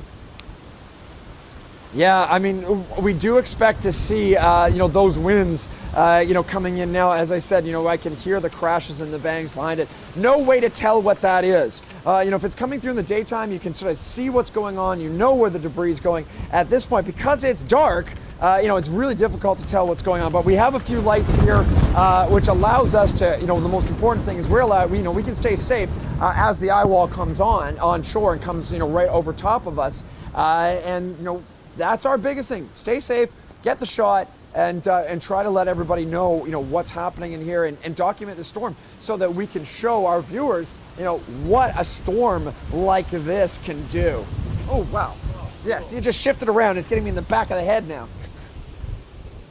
Well, despite the fact that there's not a lot of light there, we can still see visually behind you. I mean, it just looks like a wave of water that coming down is sideways. Yeah, coming in sideways. That wind is so powerful. Rachel, Laura, you've been looking at this storm, satellite, radar.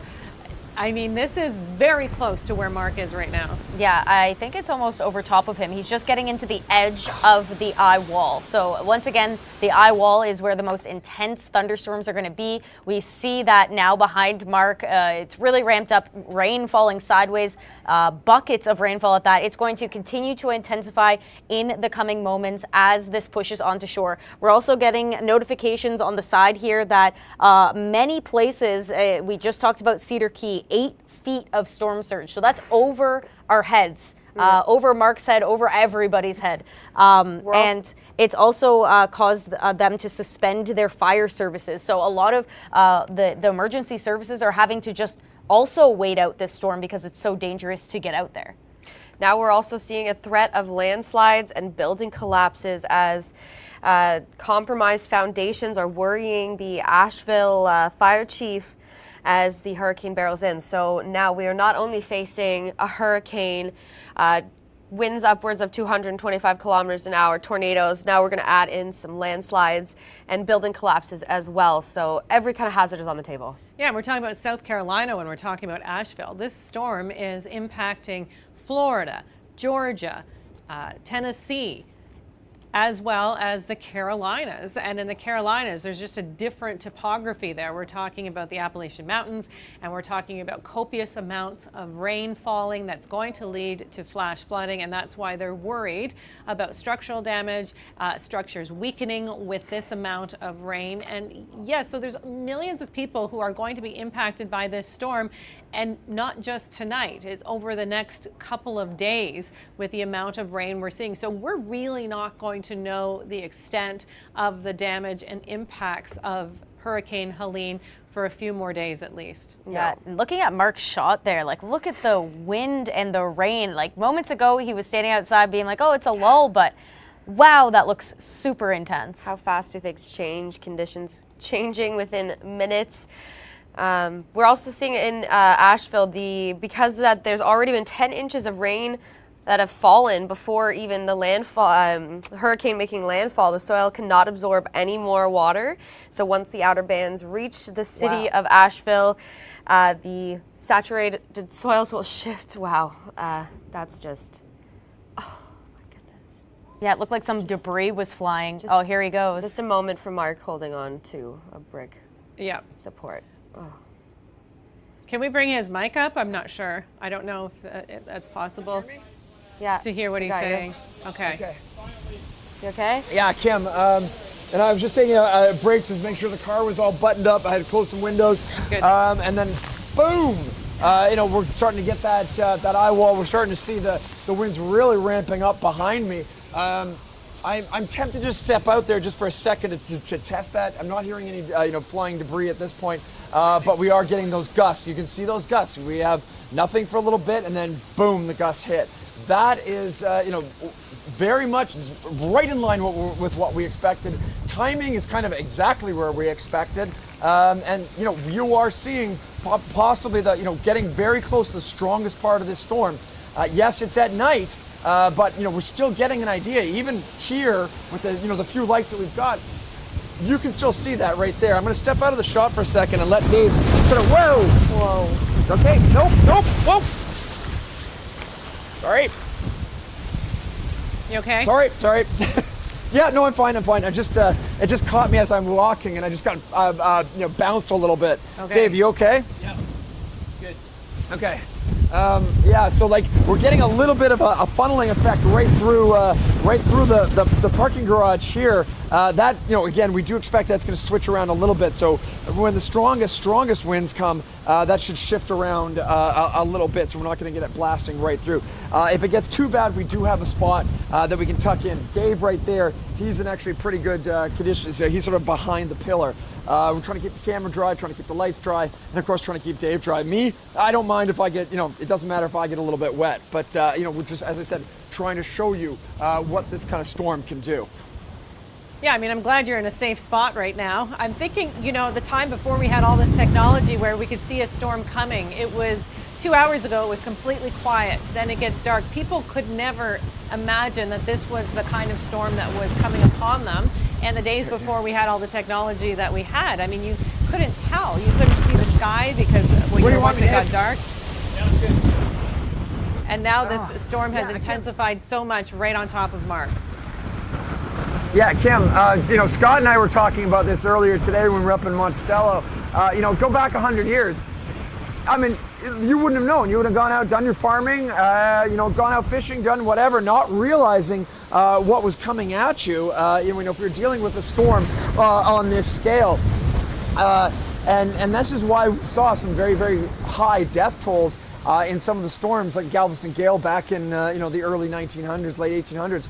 You know, the death tolls were extremely high. In fact, we don't know what those death tolls are because, you know, a lot of people were just swept away and not necessarily documented. Now we can, you know, write down, you know, we can really see those storms. One of the things, and I'm going to take this back to tornadoes in Southern Ontario, and talking with Dr. David Sills, one of the things that he said with the NTP project is the data that he's now getting is just so much better that we're now capturing all of those tornadoes and we can document a hurricane on this scale and still be relatively safe. I mean, it's just, I do enjoy, you know, being able to bring this to you, show you what it's like in the heart of the storm. And, you know, 40, 50 years ago, that was not possible. And now we can sort of bring this home to our viewers and show them, you know, what it's like to be in these storms and why it's not a great idea to be, say, driving down the road out there while this is ongoing. And it's so much better now that we can mobilize everything that needs to happen with a storm like this because leaders can see this coming. Obviously, meteorologists see it coming, and then the warnings go out for something that can be as catastrophic Dave, as this storm. So, I mean, there's a lot that goes into this, and thankfully, we are at a place in time where this is a highly predictable event when it comes to what we anticipate for it with the storm surge, the winds, and the rain. And Rachel and Laura, a lot of it is coming to fruition already. I know you've been looking online and seeing the images from some of these communities in Florida. Yeah, we have a news story of a man and a dog rescue off the coast of Clearwater. His 36-foot sailboat became disabled, and I'm going to assume capsized in the massive swells in the Gulf. But this picture, Rachel and I both have dogs, so this is hitting home for us just how terrifying this must have been for both of them. I wonder if this was a man who lives on his boat, that could have been the case rather than just out for a sail. We're wondering who got the picture. Yeah, that's a good question as well. Maybe somebody from the rescue team captured the shot. But, you know, this man was lucky. This man and his dog are lucky, but people wouldn't be normally. I mean, the rescuers are out there. They have pulled it in all kinds, you know, police, fire, military are going to be all converging in these areas where people really need them. Now, Mark Robinson has been waiting out this storm and now really in the thick of things just outside of Perry, Florida, an area where this storm is actually making landfall. It's a little dark, Mark, but I can see you. Yeah. Oh, good. I'm glad you can see it. We had to move around just a little bit. You know, we're getting sort of eddies in and around this area, so the camera's getting a little bit wet. Dave's getting a little bit wet. You know, we want to make sure that we can stay as dry as possible, at least keep Dave as dry as possible while documenting this, because we don't want to lose the feed. You know, before we're done. But you can sort of see behind me the cars sort of are parked here underneath. Essentially keeping them as safe as possible from any flying debris. But Kim, you can't see much anymore, but you can really hear it. And it is sort of blasting in this direction. And I can hear that roar. I'm just gonna take my earphone out just for a second. And yeah, there's a distant roar, and that tells me in some ways that we're about to get hit with a big gust, especially if you hear it in the distance and that roar slowly gets louder. That tells you that there's something incoming, and it's not quite there right now, but it's definitely a part of the storm. The sounds, what it feels like, the winds, it's all part of this massive storm that's making its way onshore right now. As you're talking, we can see it all swirling behind you. It almost looks like smoke around your legs and behind you. Dave can capture the whole thing. I can, while you're talking, because of that light behind you, we're capturing all of this water that literally looked like smoke as it was blowing behind you. Yeah, you can see it now. There we go. Yeah, Really Kim, going. sorry, I am listening. I'm listening to you, but at the same time, I'm just checking out what's going on over here because I'm hearing some crashes and bangings, and I want to make sure that we're not in any sort of issues with any structure, parts of the structure coming down. And I'm going to check with the guys in a minute just to see what they saw or what they're hearing. We may move the shot again. We're trying to sort of get you the best video of what's happening in and around our shelter as the storm comes through. But Kim, I can tell you, this is it. It's happening now. The strongest parts of the storm definitely beginning to come in now. Having said that, I have said that before on air, and like 20 minutes later, it gets that much worse. So I'm gonna put a little caveat in there that yes, it's getting bad, but it might be getting worse very soon. Well, people don't realize how hard of a job it is that you're doing right now, because you're talking to us on camera, meanwhile trying to navigate the storm around you. Hard to hear, it's so loud, soaking wet. I mean, we are dry in the studio, very comfortable. We're looking at, we can hear and see you clearly. You can't see us, which makes it a little bit trickier as well for you. So thank you for what you're doing. You're doing an excellent job, and I understand if you don't listen to me. I mean, if you're in the studio and we're here together and you say that, I'm not happy, but you're there and you're, more concerned about anything that may be happening around you, and that's totally fine. No need to apologize. I mean, you look like, it looks almost apocalyptic right now. Yeah, I'm Kevin, that's definitely like, I trying to sort of stay, looking at the camera while trying to sort of see what's going on, and I'm trying to balance everything at the same time, because I do want to try and keep my friends safe. I want to keep Dave safe. I want to keep our vehicles safe. At the same time, want to document and show you what the storm's like. Okay, as go we get ahead. closer to the Eyewall, go do your thing. Go do your thing. We'll come back. Okay, to you, I will. Kim. Okay. Yes, because here we go. Okay. Good luck. All right. Okay, Laura, Rachel, I don't know if you're losing your voice a little bit like I am too, but let's talk about this hurricane and where that eyewall is and the colors on the screen for those who don't really understand what means what. Yeah. Well, the colors on the screen, what this is showing you is precipitation. So where you see the greens is light precipitation, light rainfall.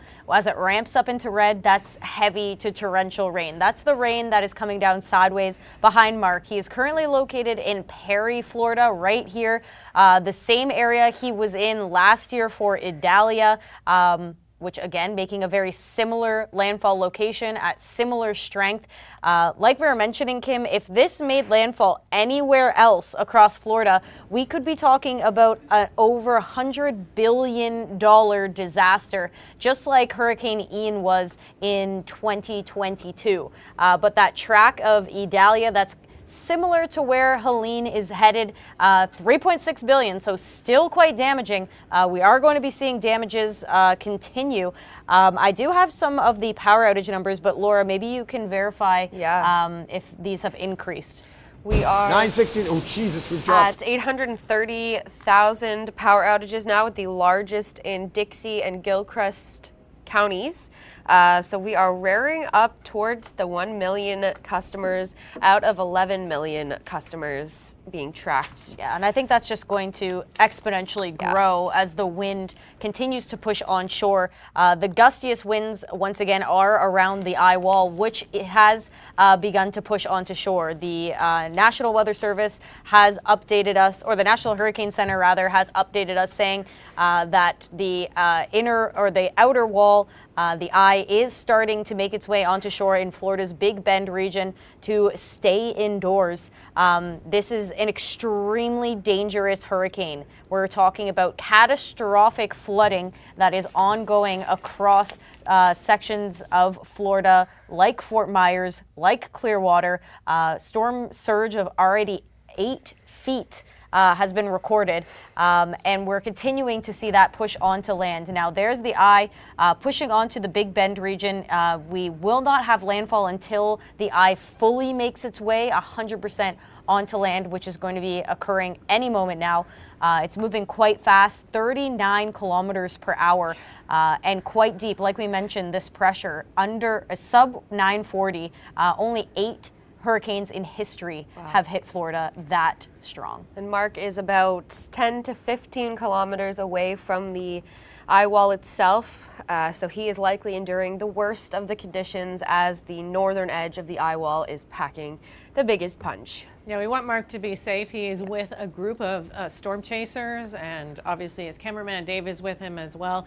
He's found a very safe spot. In fact, he stayed in this same spot a year ago for Idalia, the last hurricane that he was in, and knew that that was a safe spot to be in. So there he is again, just trying to make it through this particular hurricane, showing us what has been going on. The winds have picked up more and more, excuse me, as the night has gone on. This is a look back at Idalia in St. Petersburg, Florida.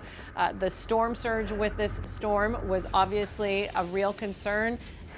This one too, and Helene being impacted by storm surge, but yeah, we're looking at some images from a year ago, and this hurricane is stronger than Idalia. So that's another thing to keep in mind. I'm hoping, because it's a storm that's hitting almost the exact same place that it did a year ago, that the people who live in this area took heed, took the warnings, evacuated their homes, got out in time before this storm came in, because we know they didn't have a lot of time. We saw the storm developing, but it went so quickly from a tropical storm to a Category 4.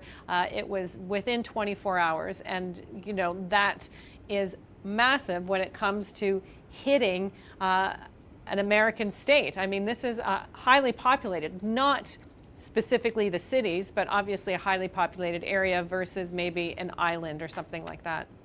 And it's not only going to be impacting Florida, like we were mentioning throughout the stream, it's continuing its very fast forward motion into many other states like Georgia, the Carolinas, all that have state of emergencies out, that have been warning for life-threatening rainfall and flooding.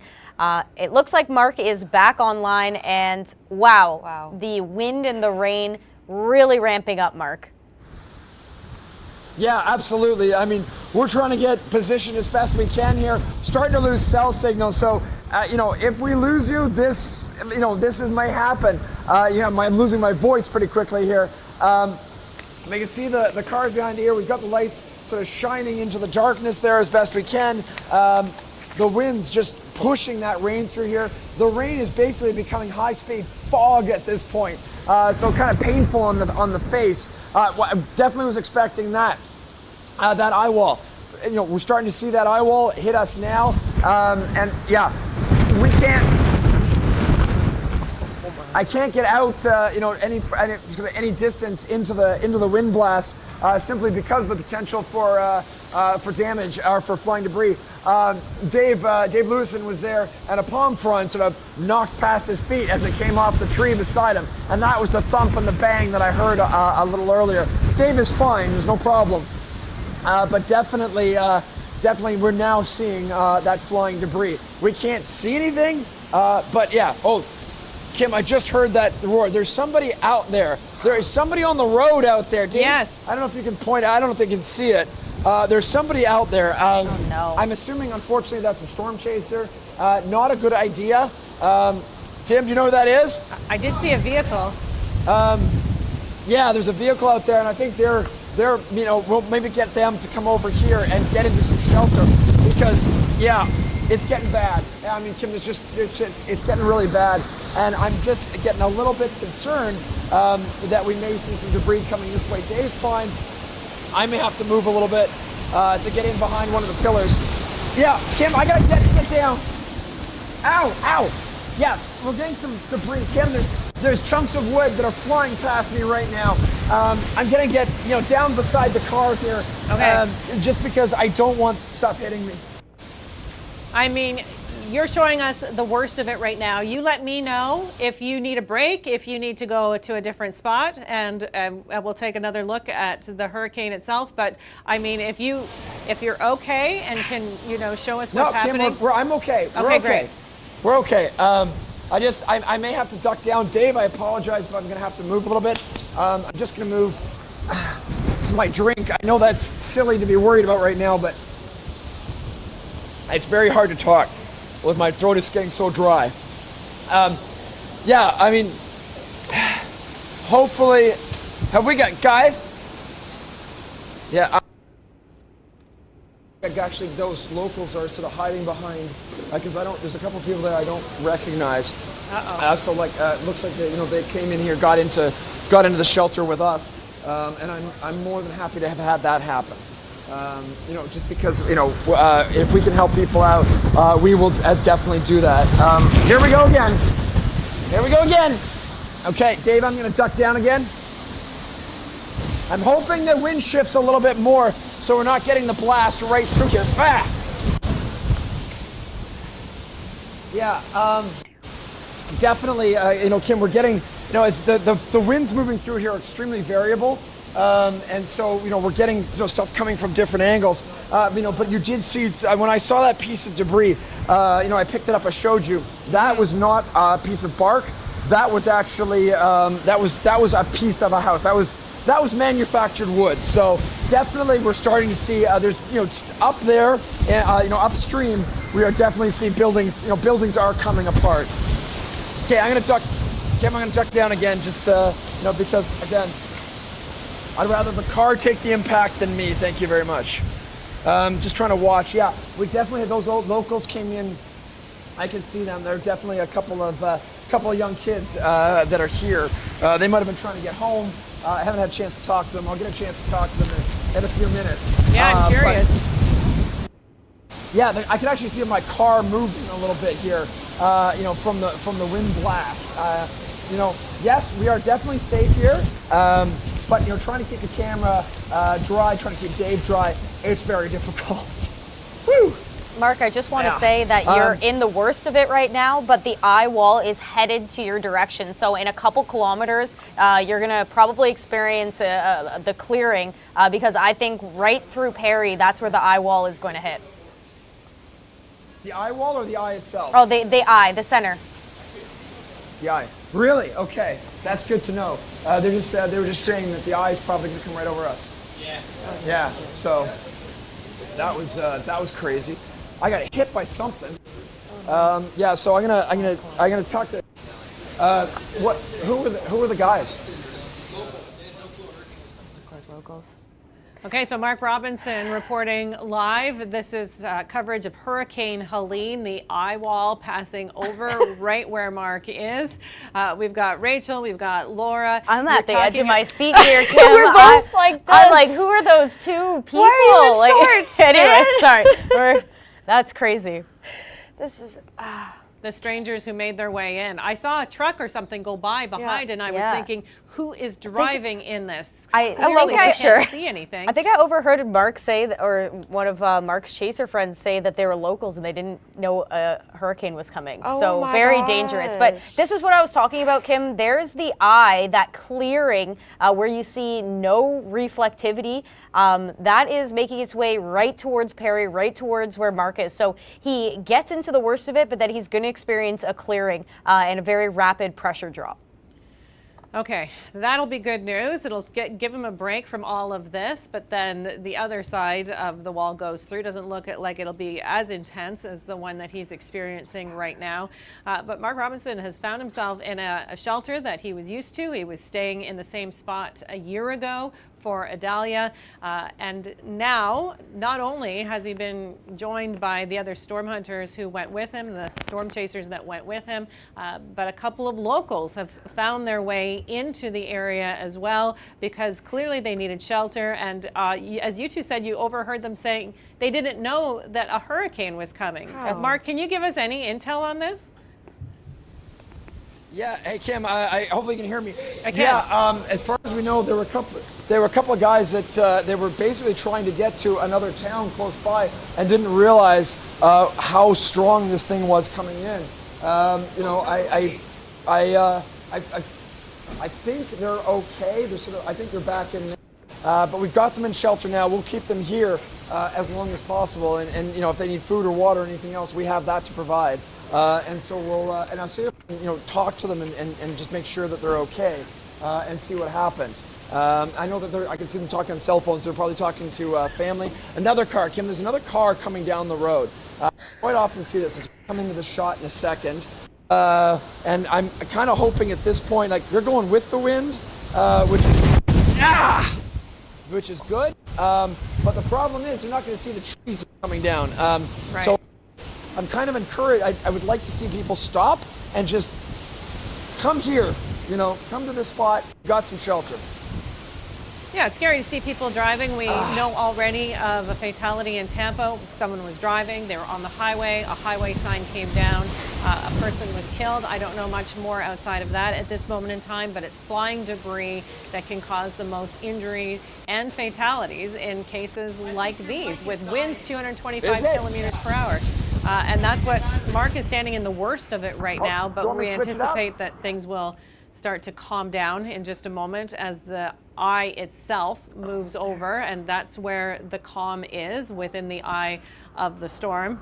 When we say being in the eye of the storm, we're talking about the Eyewall when we're talking about things that are so powerful. Are you okay, Rachel? Because you are just mind blown. I feel like I'm everybody at home right now on the stream. I'm just the way that the rain and the wind is coming down, and then the locals just in their flip-flops. It's very Florida. Oh, so Florida. I'm glad that they found shelter with Mark. I'm also just looking at the stats for the storm right now. Somehow it dropped another millibar in pressure.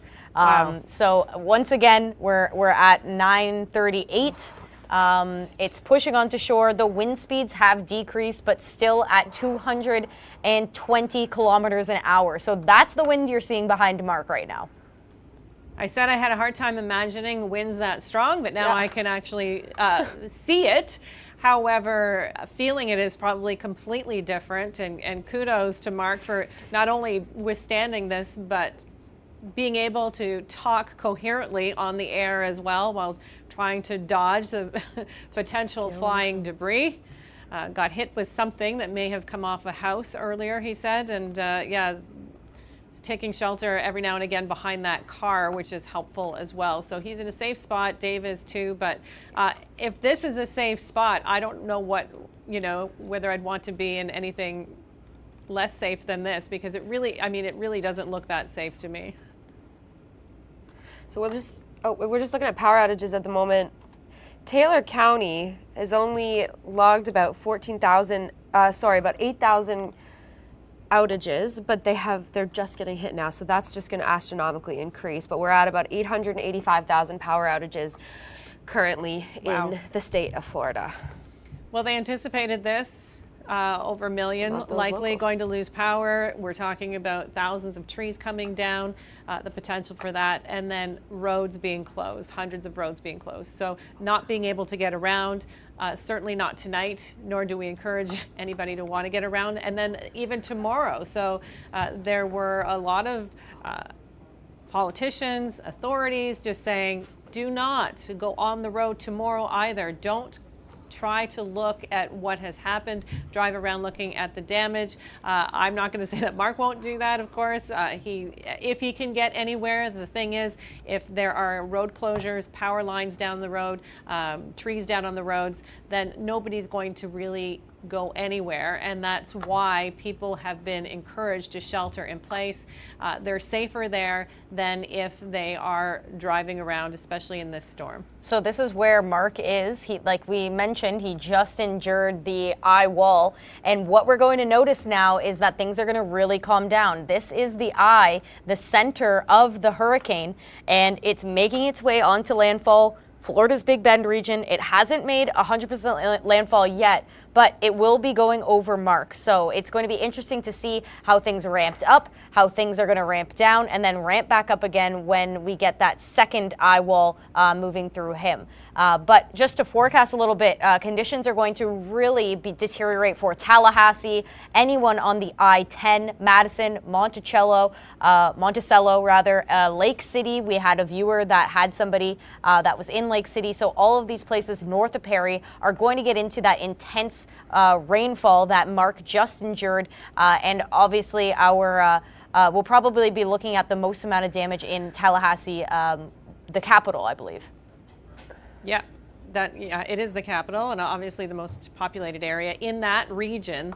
Thankfully, we've been talking about the fact that where it is making landfall, it is not a highly populated spot. It is a lot of wildlife reservations. There's swampland or marshland. Let's go out to Mark because we said, he's in the Eyewall right now. It is going to calm down soon enough. Mark, how are you doing? What are you feeling? What's the update? Kim, I was able to talk to one of the locals here, and he said he was trying. Whoa. Hang on. He said he was actually driving down the road here, saw our lights, but he could not see the road anymore, and his car started to slide because of the winds. And he thought, okay, I got to get over here, and he got in here. Well, him and his buddy, they were trying to go to something. I think he said Cross City. It's really hard to hear. And so they were trying to get there, and they just saw us and said, we'll get in here. I said, hey, if you want water, food, we've got lots of that. He appreciated that very much. I think he's gonna, maybe stick around here, and maybe if the eye does come over top of us, he might try to just go back home, or try to get, maybe pull in just a little bit here. I'm hoping they don't go anywhere. We're trying to encourage them not to, because this is the worst part of it. Now, Kim, literally as we're talking, I think the eye might be arriving. Just because we had I just noticed just a second ago, we really had that ramp down. We're just not seeing as much of the wind. I keep turning away. I apologize.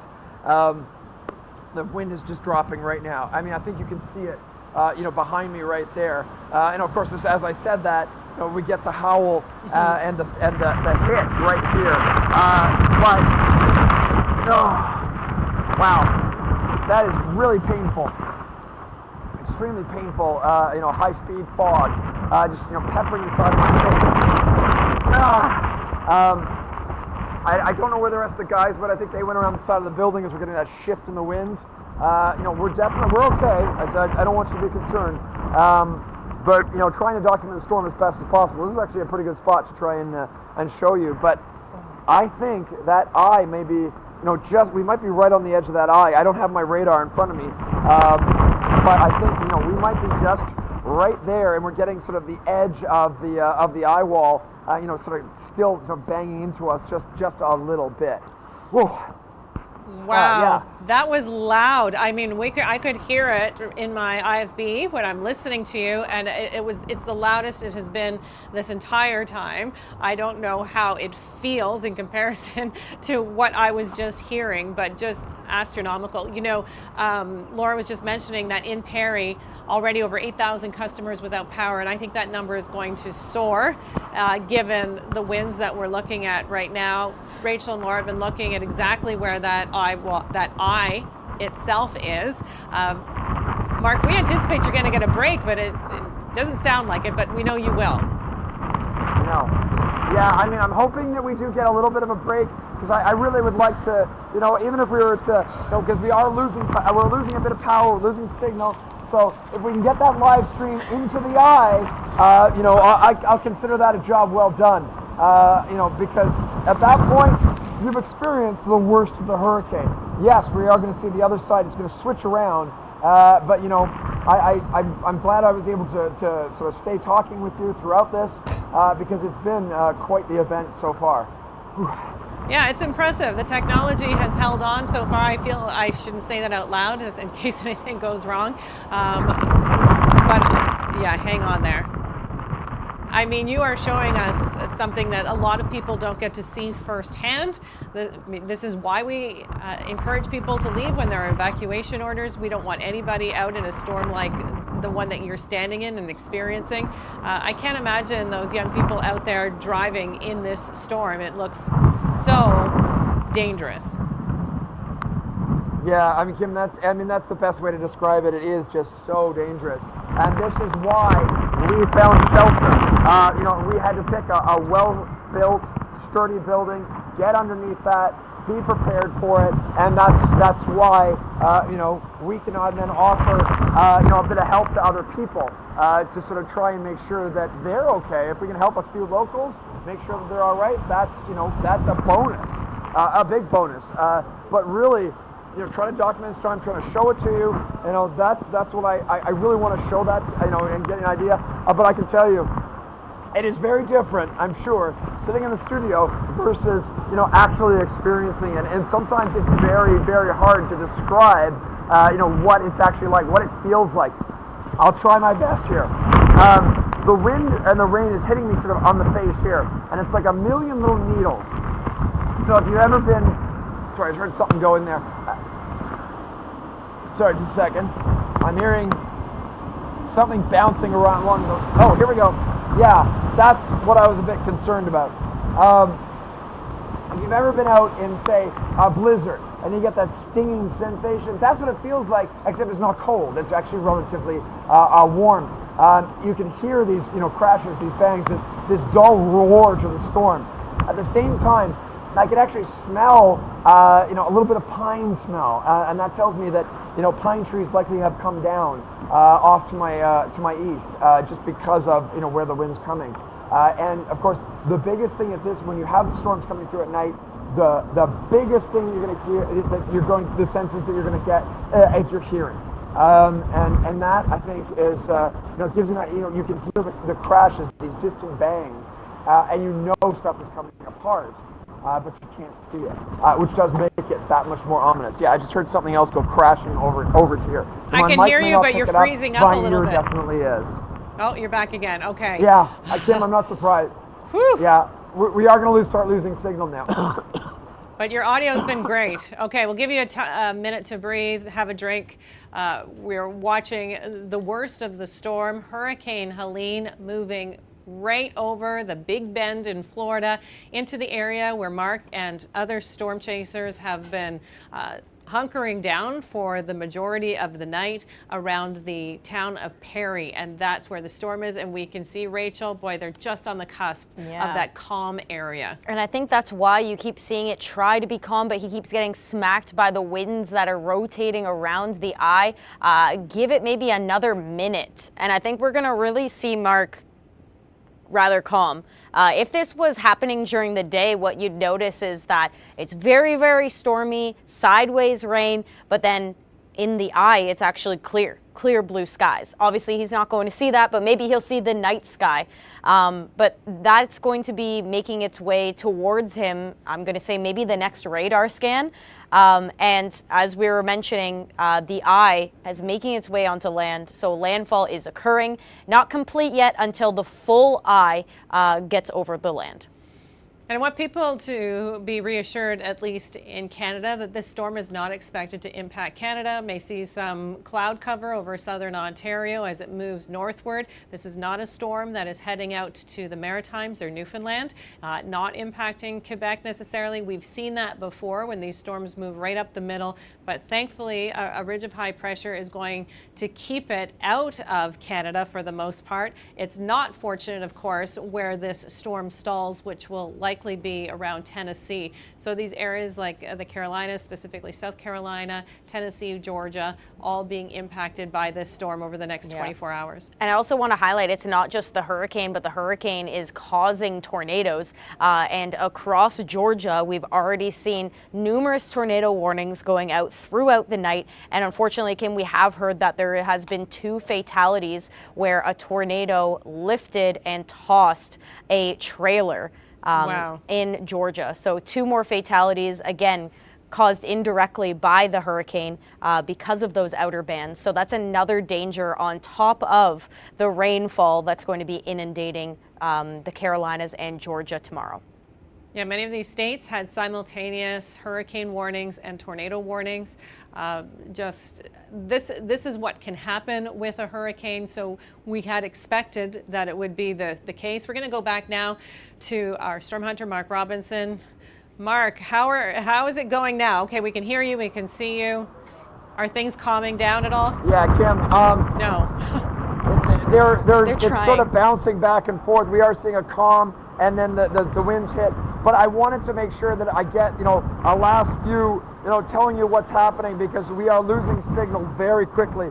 Cell phones definitely going down, really having trouble, getting anything out. So I would not be surprised if you lose me in about the next 5-10 minutes. Just because, yes, we are coming into the eye itself. I was just talking with Tim. He just measured 951 millibars where we are right here. If we get into that eye, it may drop even further than that. But definitely, we are going to start having some trouble communicating with you. Hopefully you can still hear me, but I do want to show you that, behind me right now, you're seeing a real drop in the winds. Yes, we are still seeing, some strong winds coming through. Those are like eddies along the edge of the Eyewall, like the one that's hitting me right now. But it was nothing compared to what you saw a little while ago. And that, so I want to say we did make it. We're sort of in the eye right now. So if we do lose connection in the next few minutes, we did make it to the eye at 951 millibars. We may see a drop even from there. But it's definitely a hurricane to remember. Well done, Mark. I'm glad you're okay. I am looking forward to the calm after this wind for you. I know you'll continue to report on this storm, whether we have you or not, because there's going to be a lot of aftermath to this, and I know we'll likely see what things look like in the light of day when the sun comes out after this storm has moved through. Thankfully, our tech has worked this entire time with you, Mark, hearing you, seeing you clearly. Dave has done a great job as your cameraman. I always get nervous in these kinds of things, as you know. I worry about you, and it's a Category 4 hurricane, and to be in the middle of it is very tricky. Yeah. Oh, now we've got something going on. Well, we have an update on power outages. Let's go. Are up to 927,000 customers without power. Yeah, nearly 1 million, and I'm anticipating that this is just going to skyrocket the next time we check in, because, like we said, Tallahassee is going to be in the crosshairs as that Eyewall approaches. Yeah, Tallahassee being the capital in Florida, and obviously there are a lot of people who live in that city. For the most part, where Mark is, it's not a highly populated area, which is good news, but this storm is affecting cities up and down the coast of Florida and will continue to impact cities in Georgia, including Atlanta. Obviously, South Carolina, we've been talking a lot about that in the Appalachian Mountains and what kind of ramifications this storm will have in South Carolina. We're going to see visuals of flooding. That's what we expect in the next little while. Yeah, and also just mentioning Atlanta, it is the busiest airport in the world, and we are expecting likely either major to ground stop flight delays across Atlanta and many airports in and out of Florida. I believe many Canadian airlines have already canceled flights to Florida today. Likely going to see that again tomorrow as this system is forecast to continue farther inland, bringing in hurricane force winds even into Georgia and possibly Atlanta. So we are anticipating that flight travel is going to be severely impacted, and like I said, that's a worldwide issue, but impacts spreading much farther inland than maybe you would think. Let's go back to Mark. Oh, he's just getting adjusted by cameraman Dave. He's on camera right now. Can make his debut. We'll bring him up in just a moment. There they are. There's the team. Our best cameraman. Making sure that his microphone is working. I wanted to get back on air right now. He wants to get back on air. Yes. Let him. I want to get back on air because I want to tell you right now, the temperature just went up, like by 5 or 6 degrees. There's a smell now, a smell of the ocean. This is the eye. I just saw Tim showed me. We might get that eye right directly over top of us. So I was finally able to see that. I'm kind of amazed how far to that right that it came. Yeah, there's such a difference. I may be getting some wind here, but one thing I'm not seeing as much anymore is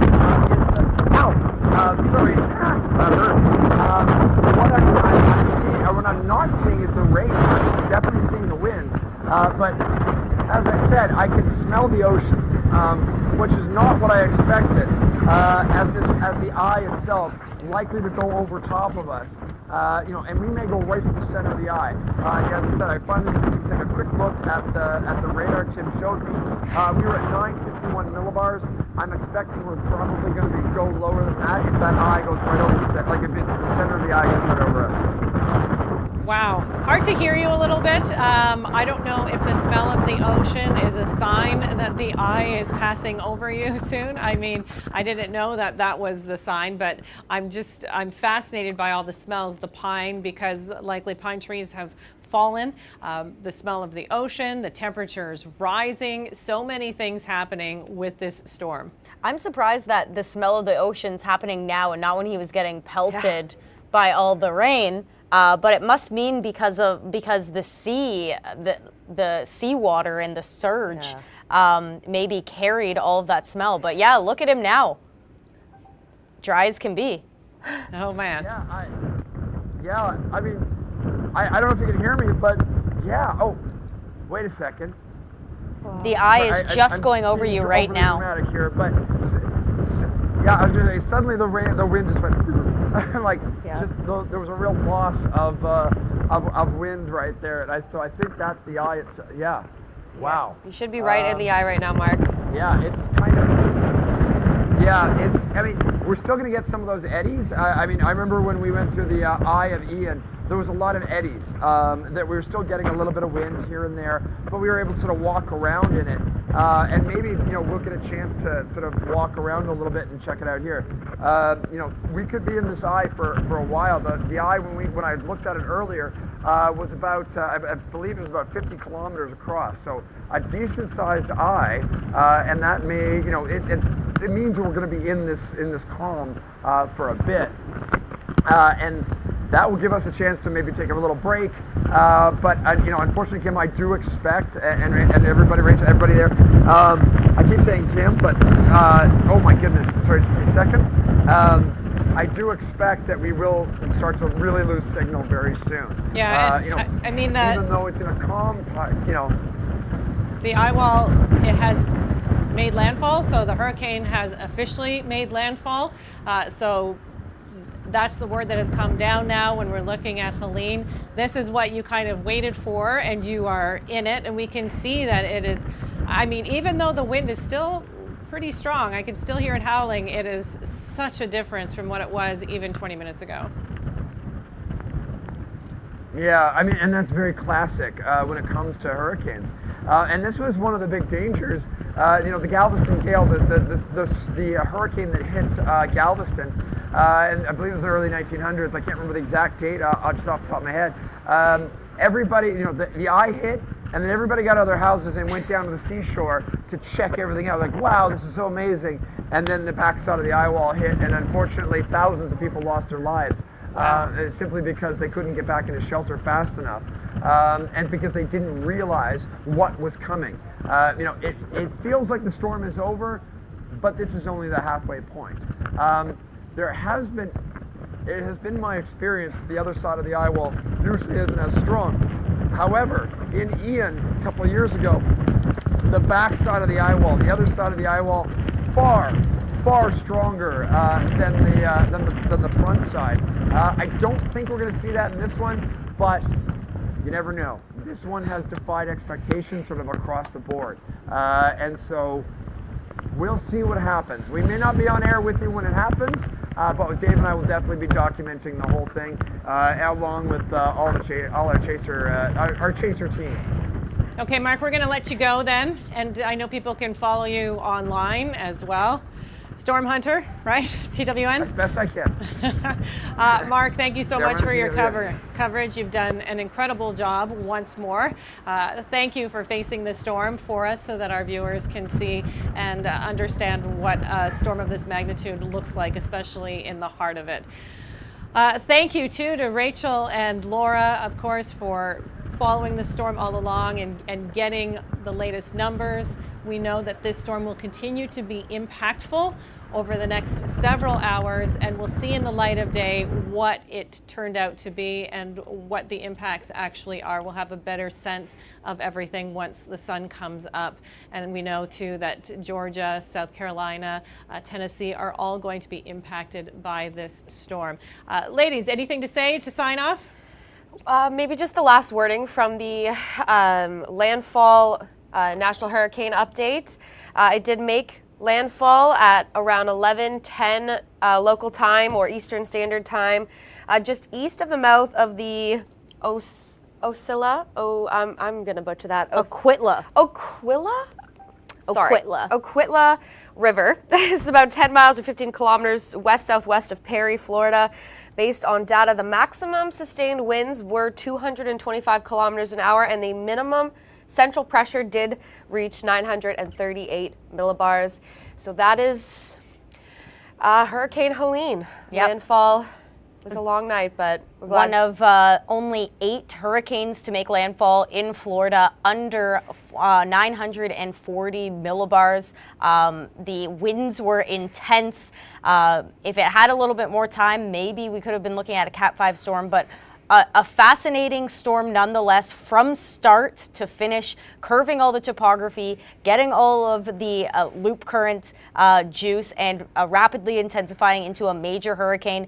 And Kim, I just want to say, everything is only beginning. The eye has made its way onto land. Impacts are going to be exponential overnight. They're going to continue tomorrow. So don't take a sigh of relief or make this like, okay, the worst is over. It's actually only going to get worse for those states that are north of the city, and that includes higher populations like Tallahassee, Atlanta, and into Tennessee. So again, we're only just beginning. We'll continue our coverage here as we head into tomorrow. Yep, we'll be on television, online, of course, the app as well. We'll have wall-to-wall coverage, all the stories that you need to see. And we appreciate you watching us today and tonight and sticking with us through this. And we're going to hope that the people facing Helene will be safe.